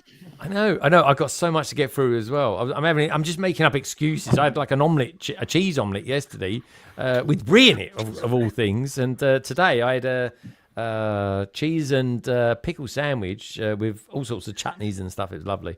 It's like life at the moment is a continuous ploughman's lunch. It really is. I do like. Oh, there we go. Oh, guys. Oh, I love a ploughman's. We do though. I really love a ploughman's lunch. Ploughman's. We do. It's good. It's good. Right. Okay. I think should we in a moment take a look at this week's pictures. But Brad, I'm intrigued. I'm about to embark on kind of like a version 2, a reboot of Lagondon. Any tips that you've got for me before I kick it off? Should I lay the track first and then the buildings, or the buildings first and then worry about the track at another date? Well, I guess it depends on what you want your focal point of your city to be. Like, is the train a big part of it, or is it the afterthought? But that's why I built the city first and then suspended the train afterwards, because I'm like, It's cool to have, but it's not a must for me. But I typically put the buildings in order of like priority of where I want to see them and where I think they look best in the city, and then kind of build the rest of the city around that focal point there. Okay. Are you going to be documenting your whole process? Oh, I've got to do that, because content is king, and people do love a city thing, and it's going to be one of those cities. Again, it's not a huge city or anything like that, but what it will be is I'm going to get all sorts of different modulars, because I think through the years or through the months or whatever, I'll just quite comfortably be taking them out and swapping them around. And that's one of the reasons I'm building everything on mills. Did you? I don't think you've used mills in your city, have you? No, I never have. Yeah. Okay. Any particular reason? I mean, it does save a lot of money, let's face it, but... Yeah, I think it's just because I would build the set as it is and then just kind of place it. For the longest time, I refused to even use road plates because didn't want to spend the money. I just used black paper, and I was like, this is good enough. But then when Lego came out with the new 16 by 16 road plates, I was like, you know what? I do like the way these look, and I like how modular they are. My only concern is if they'll discontinue when eventually they'll discontinue them again. Or give us a curve, give us a variation to it. Yeah, but I do like those ones. But yeah, I haven't done mills yet. It's definitely like if I were to expand the city, like I would consider it for sure. But I change the city up so often and things like that, and it looks nice for me, so I'm not too worried. Yeah, that's the main thing. It's got. It adds a lot for sure. Yeah, no, it does. But it looks good also. But he looks good. Yeah, that's it. It's pros and cons. It's finding that sweet spot. Now, talking of sweet spots, I think it's probably a good time to look at, and we haven't got that many this week, which is kind of in a way, we actually might finish the stream in just, I don't think it's not going to be a 4-hour stream. I was thinking we might be able to do it in about 3 hours, but Carrie, I think... Every time you say we can do it this time, you fail. So I know. Let's not talk about it, and it'll be fine. Okay, all right, here we go. But that's a good cue, I think, for another mouthful of cheese and this week's Brick Pictures.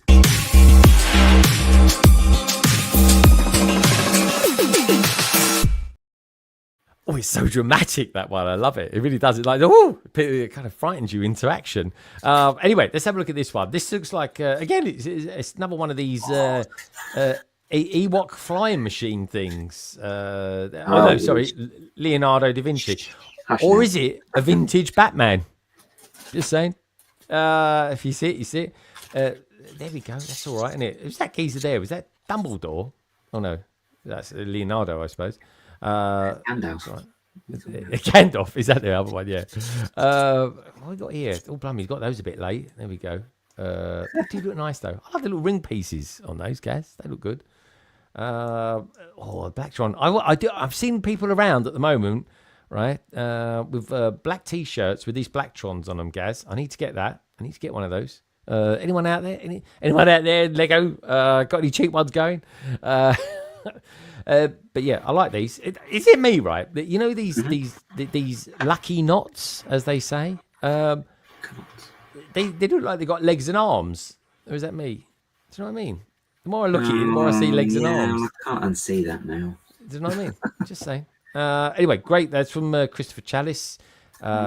But yeah, I'm liking it. Has anyone out there built the Da Vinci set as well? I want to know. Has anyone on the panel built this one yet? No. No, I was really hoping it would be at the Southampton store to look at, but they hadn't got a built version, so that was slightly disappointing.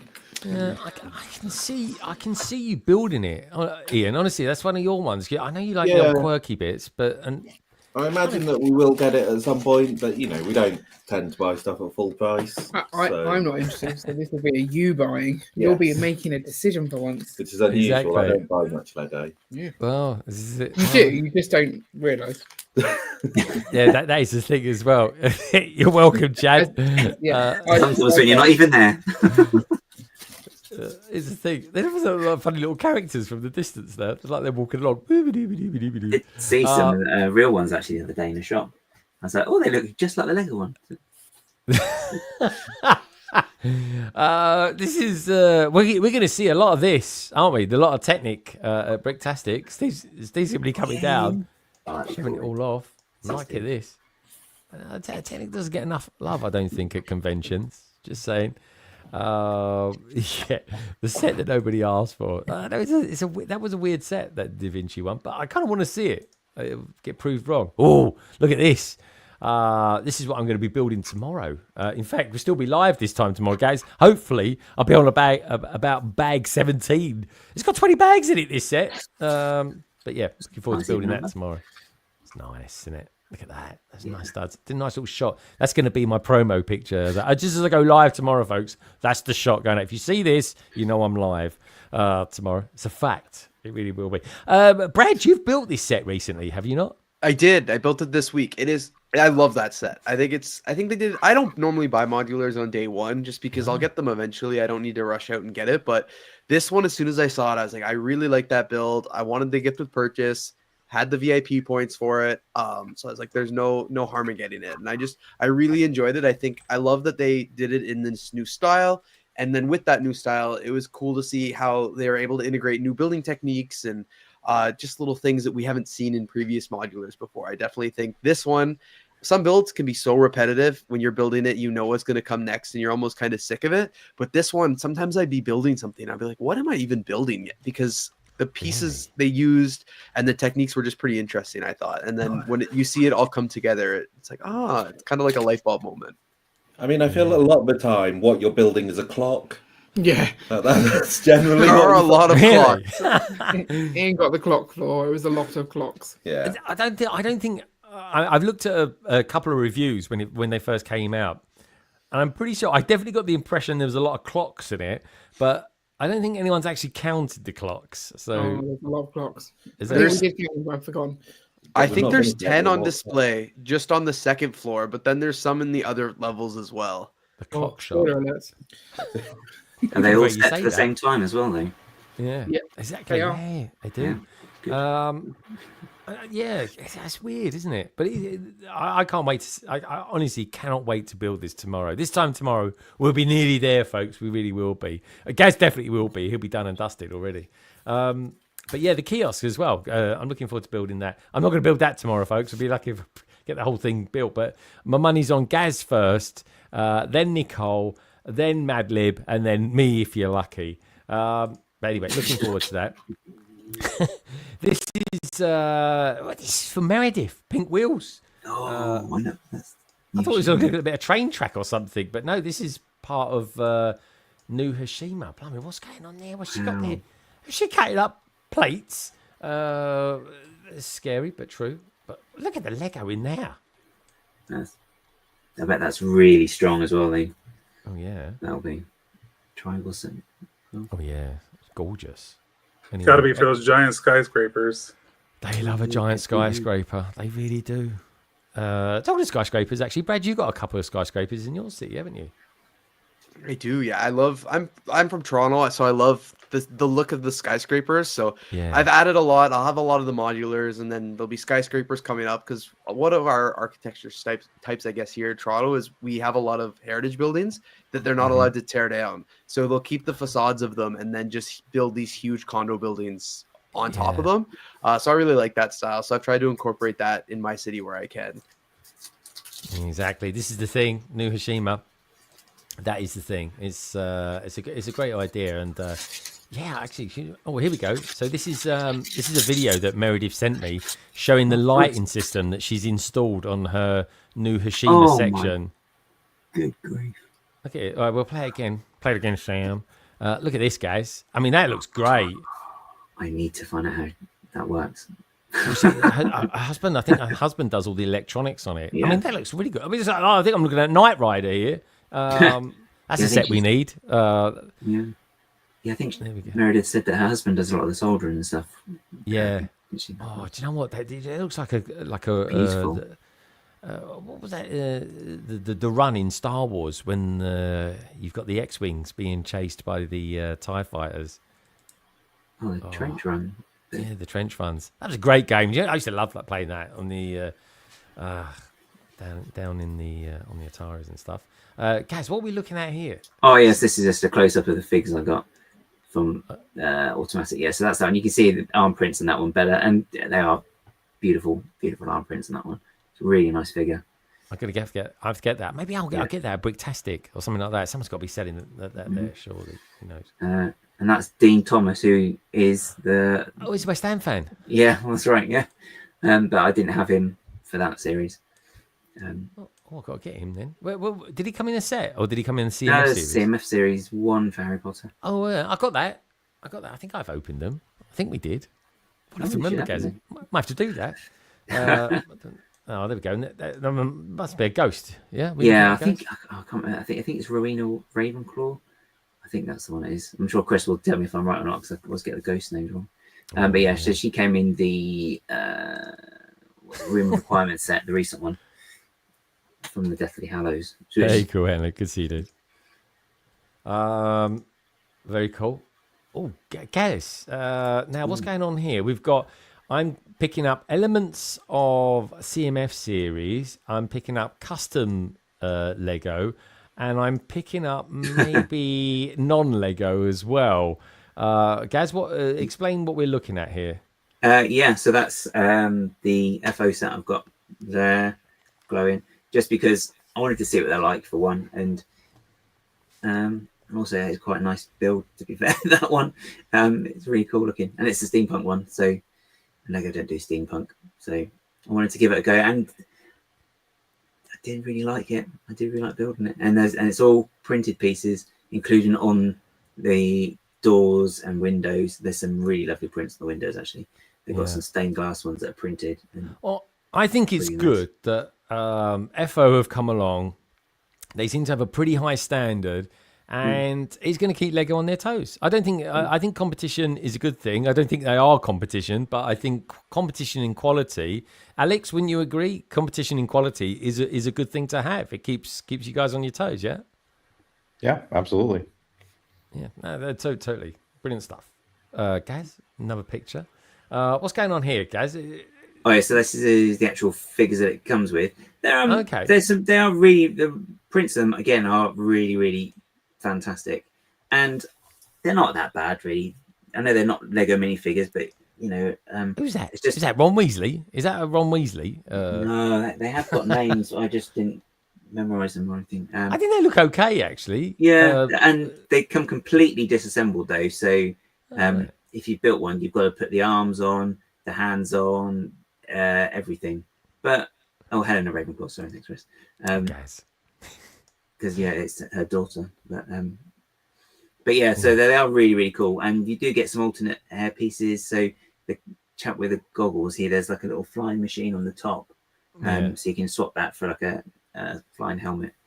But yeah, no, it was good, and there's a nice experience building it. Because I built that during the Christmas break, and it's nice as well because there's a lot of chromed metallic-y pieces as well.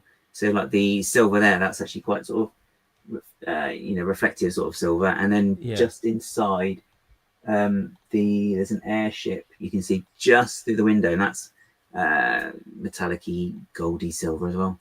That's quite nice to have. I like the prints on the windows, they're nice. Yeah, really, really nice. Very good. The stained glass windows at the top, they're all printed and they are really lovely. Yeah, yeah, and it looks like a lovely set, and and it was a good experience. So good stuff. Yeah. Gaz, what are we looking at here? Are these Christmas presents or something? Yeah. So just to tie off the whole Christmas, I got these. So I've got so it's the 15th Doctor. Yeah, that's K9. As it says on the side. Doctor. Oh, sorry. Yeah, is that? There's me thinking I'm being all clever. Is that K9? It says K9 on the side. Yeah. So you've got 15th and the 4th Doctor, Build-A-Bear as well. So. Oh, I see. Can you get all the Doctors? No, in just Teddy Bear. Just Shooty, David Tennant, and Tom Baker, MBE as well. So. Oh, okay. Yeah. Okay. Now Tom Baker. They love the old Tom Baker ones, don't they? Yeah. Very cool. All right. Well, look. Thank you everybody for sending in your pictures. As always really good fun to look through them as well. Meredith, honestly, your stuff is just sublime. I mean, look at that. But honestly, folks, send me over your pictures, or maybe even a short video as well of showing me your stuff. That could become a thing of the future. And all you got to do is just email me over at londonbridgebricks@gmail.com. Or, of course, if you just want to, you can just simply DM me over on Instagram. And that was this week's Brick Picture.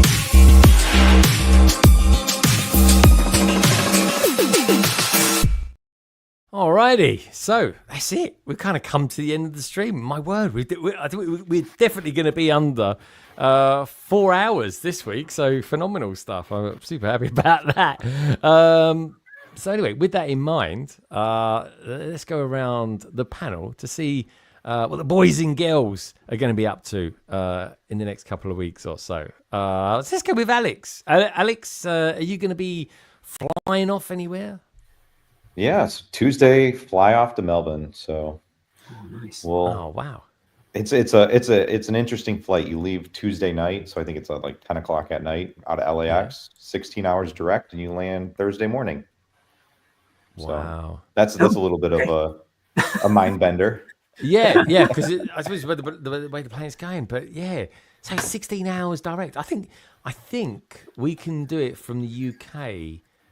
There's some flights that are coming in that I think they're about 21 hours direct, but I think that's no, it's brutal. Or it's a stay over, and maybe I might pop over to Singapore or something like that. Actually, my wife suggested going to Japan for a week before going there, but might do that. But who knows? I'll just be super grateful to get there. What condition I'll be in when I get there, I don't know. But yeah. All right, Alex. Well, look, safe travels anyway, and definitely post some pictures up on Instagram and stuff like that. Honestly, follow your adventure, which is always really cool. And yeah, so Brad, first time on, been brilliant having you here. Getting to know you a little bit, it's been great. You're going to be. It's the weekend. I mean, what does Brick Lover Brad do at the weekends? Thank you. Thank you again for having me. Really, it was a great time. And this weekend, this one's a chill one. I think just like catching up from the Christmas holidays and putting things away. I've been doing a lot of building these last couple of days, and I've managed to kind of push everything off to the sides. But this room is a disaster right now, and I've got a couple of videos coming up that I have to build some things for and do all the filming and editing for those. So this might be a nice, chilled and relaxing weekend just to try and get caught up and even maybe get ahead, which would be kind of nice. But no travel for me. I'd love to. I know there's a couple conventions coming up starting in February that I'm still on the fence about. Maybe I'll make it there, maybe I won't. So we'll have to see. Oh, very good, very cool indeed. And hopefully we'll get a vlog or two out of those as well if you do go. So absolutely have to fund the trip. So definitely, it really does all help. And honestly, folks, I mean, I always suggest to people to check out people that are on the panels. But honestly, Brad, first time you've been on, so please do check him out, folks. Honestly, content is really varied, and that's why that for me personally is what really kind of sticks out for me, Brad, about what you do. It is nice and varied, and you're not afraid to like try something new. So I think that's very, very cool. So thank you for that. Thank you. Yeah. Now, where should we go next? I'll tell you where we go next. We go to a man who's desperately looking like he's building some plant stuff. What are you up to there, Mr. Cody? You're in mute as well, by the way. Oh, there he is. Look at him. Oh, Just it's the bamboo. I just finished the bamboo, so. Oh, nice. I saw nice it. little.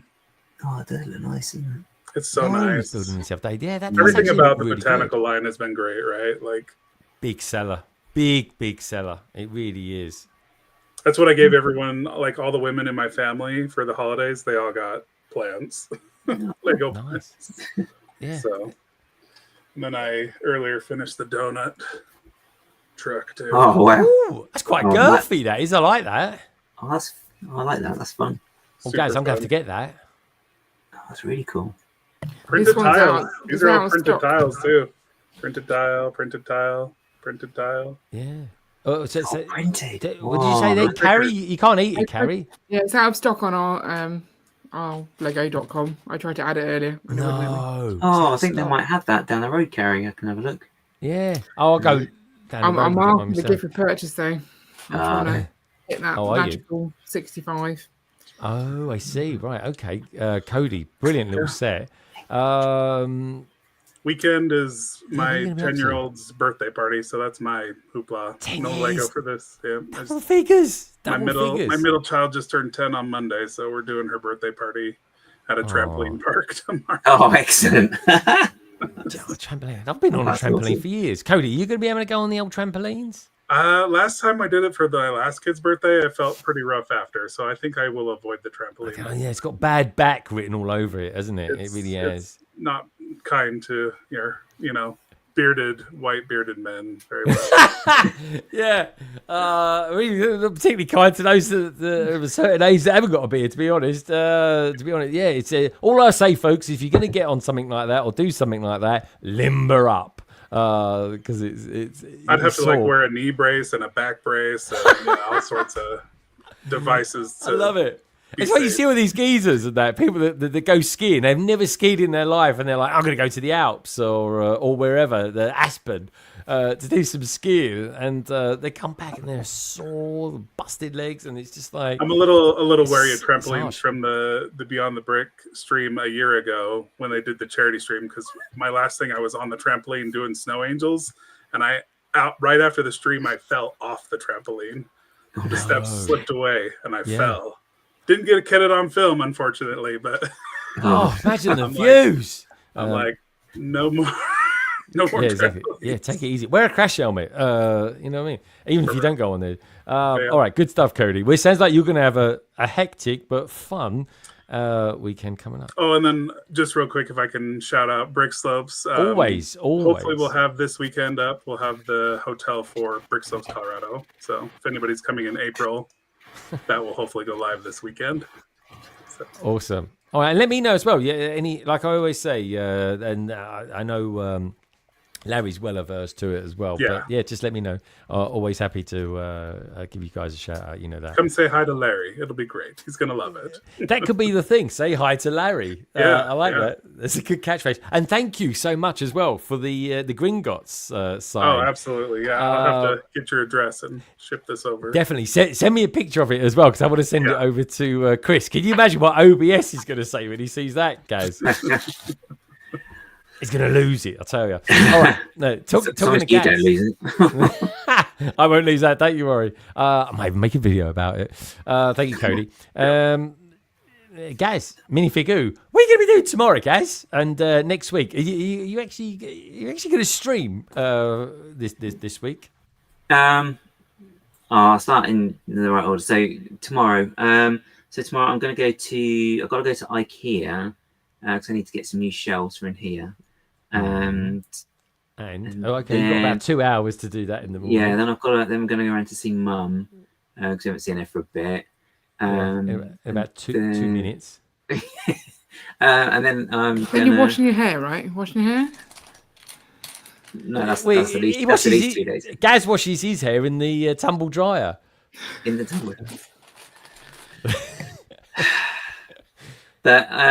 But I might build some Lego tomorrow, I think. You're going to build some Lego? Anything in particular you're going to be building tomorrow, Gaz?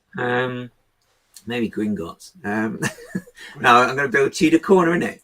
Yeah. Always done a run. We're all going EastEnders tomorrow. Look, here we are. Yeah. Building that. Can't wait. Quick, scan his QR code. Just kidding.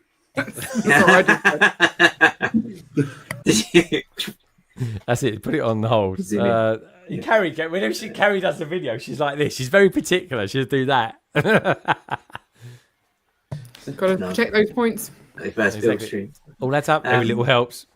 But then, then in the week, I'll be on my own channel, obviously, and I'll be doing some building of mock because I have all this, which I've been sorting the stream. So it's like, this is one bit, this is another bit, that's another bit.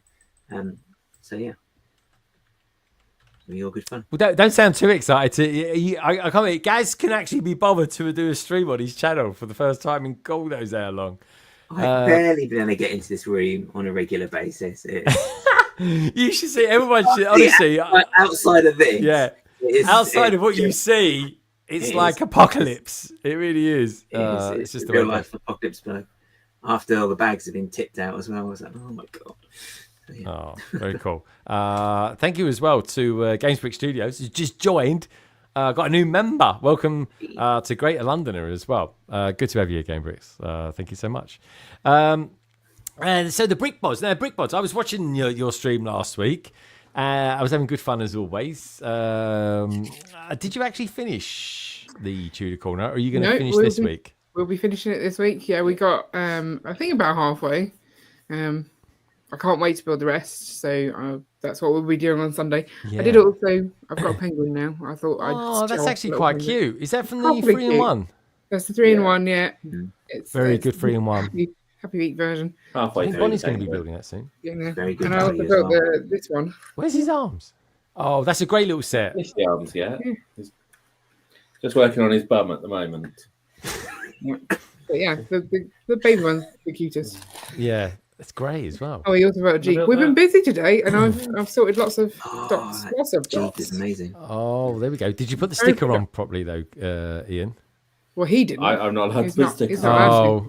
Carrie, did you do it? Because I saw you do it the other day, and it's she was all fingers and thumbs. Okay. That was a little bit over. Oh, Carrie, that's way over to the left. It's not. It's fine. No, it's way over to the that left. Is perfect. Honestly, perfect placement. Honestly, I think you had your wrong glasses on when you put that on. Just saying. Is it just the one sticker in that set? Just the one. It's literally just the one, and also you get a spare one. Did you guys get a spare one with that set as well? No. Oh, I got a spare one when I got my set. Just saying. It's because they know you're not a good fit. Oh, there we go. I knew as soon as I said that, I was like, no, don't go there, Greg. Don't go there. But I did. Anyway, you guys are going to be finishing it off. You're going to be streaming from 8:30 in the evening UK time, 3:30 Eastern time, and I can't work it out. And Twitch. Yeah. Oh, you're going to be on Twitch as well. How are you finding the old Twitch stuff anyway? I think because most of our audience is on YouTube, Twitch is quite quiet. Yeah. Because everyone's chatting on YouTube. Exactly. A lot of people will come on, say hi on Twitch, and then switch over to YouTube. Yeah. So yeah. But it is what it is. It's fun. Yeah, it is. And of course, you'll be doing Twitch Tuesday as well, aren't you? Twitch Tuesday. Yeah.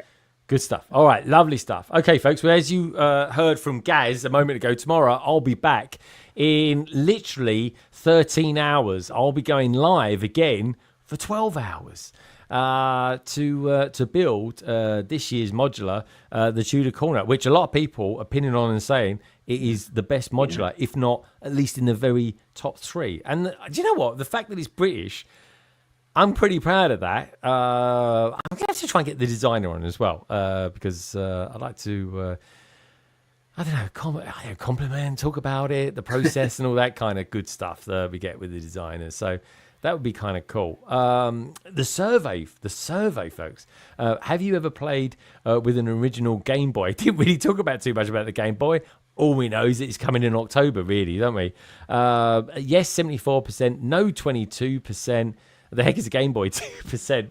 Thank you, everybody who voted on that. 101 votes tonight. So I really, really super appreciate that. We got Bluey coming as well, apparently. But again, don't really know much about that. Maybe when we start getting some pictures and stuff like that come through, we can kind of take a bit of a deeper dive into what Bluey's all about. And Carrie will be able to tell us everything there is to know on Bluey. Carrie, just out of interest, are you excited about maybe getting some Bluey sets? Oh, of course. We love Bluey in this house. It's like the best. Yeah. Yeah. I mean, obviously, I'd like it to be big, complicated sets, but I imagine it won't be. But I'm still getting it for the figures, or just the fun of having them. Yeah, I'm looking forward to it. This year we seem to be getting some absolute banger IPs from Lego, and long may it continue. Bonnie's a bit excited as well because it is Disney. Disney owns that, and BBC. Am I right in saying BBC? Yeah, and Disney? It's made by.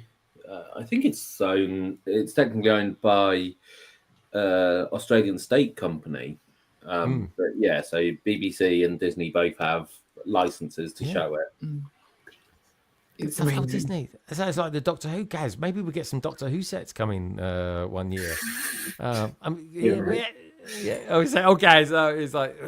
It's like being a West Ham fan, guys. It's the hope that kills you. It really is.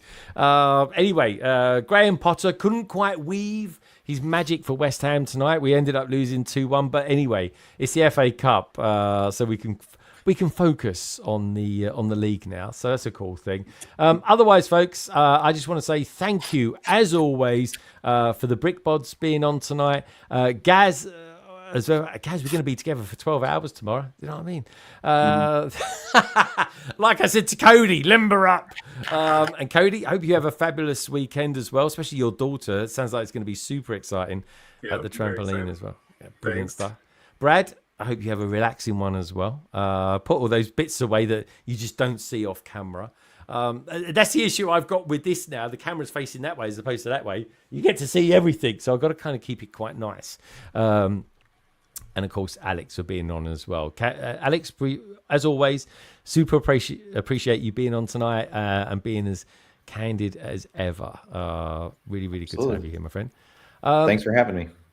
Awesome, my friend. It's been great having you. It really is. Look forward to getting you on another time. And of course, have a really safe trip all the way to Australia as well, which is going to be jolly exciting for you. So I'm looking forward to hearing all about that. And Helena, aka Stolena, by all accounts, is super excited to meet you as well. So I look forward to that encounter as well. Hopefully we'll be live next week from Melbourne with the lovely Helena as well. Super stuff. Trying to think of what time it is when we're there. It's going to be 8 o'clock in the morning. It will be. So it'll be Saturday, won't it? Yeah, it'll be Saturday morning. Oh, yeah. 8 o'clock Saturday we'll morning. Be there. Yeah. I'm sure we'll be around. Hopefully see you there. So you can model some of your sets in the boxes and stuff like that. So we get that scale just perfect. Otherwise, folks, thank you so much for being out there tonight. There you go. It'll be 8 a.m. Great stream as always. Says One Brick Stud. Thank you, One Brick Studs. But it's always you boys and girls out there, folks, that make it the stream that it is. The likes of KV Bricks, 2K Files as well, Coaster Bricks as well. Emily, thank you so much for being there. Liz as well, she was here at the top of the show.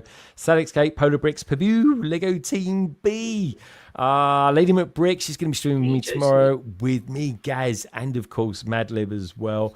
We had delicious foods out there as well. Click Brick Works, Christopher, so good to know that you're safe, and you as well. Shy time is my time. Never Too Old for Legos out there as well. And of course, all the way from New Zealand, we had Brick Scene. And all the way from Australia, Brick Larrikin. Thank you so much for tuning in, folks. And if you take one thing away from the stream, one thing only, just remember this, that Lego is a wonderful thing. And each and every one of you out there are too. Take care. Have a wonderful weekend. Stay safe. And I'll see you very, very soon. Good night. Bye.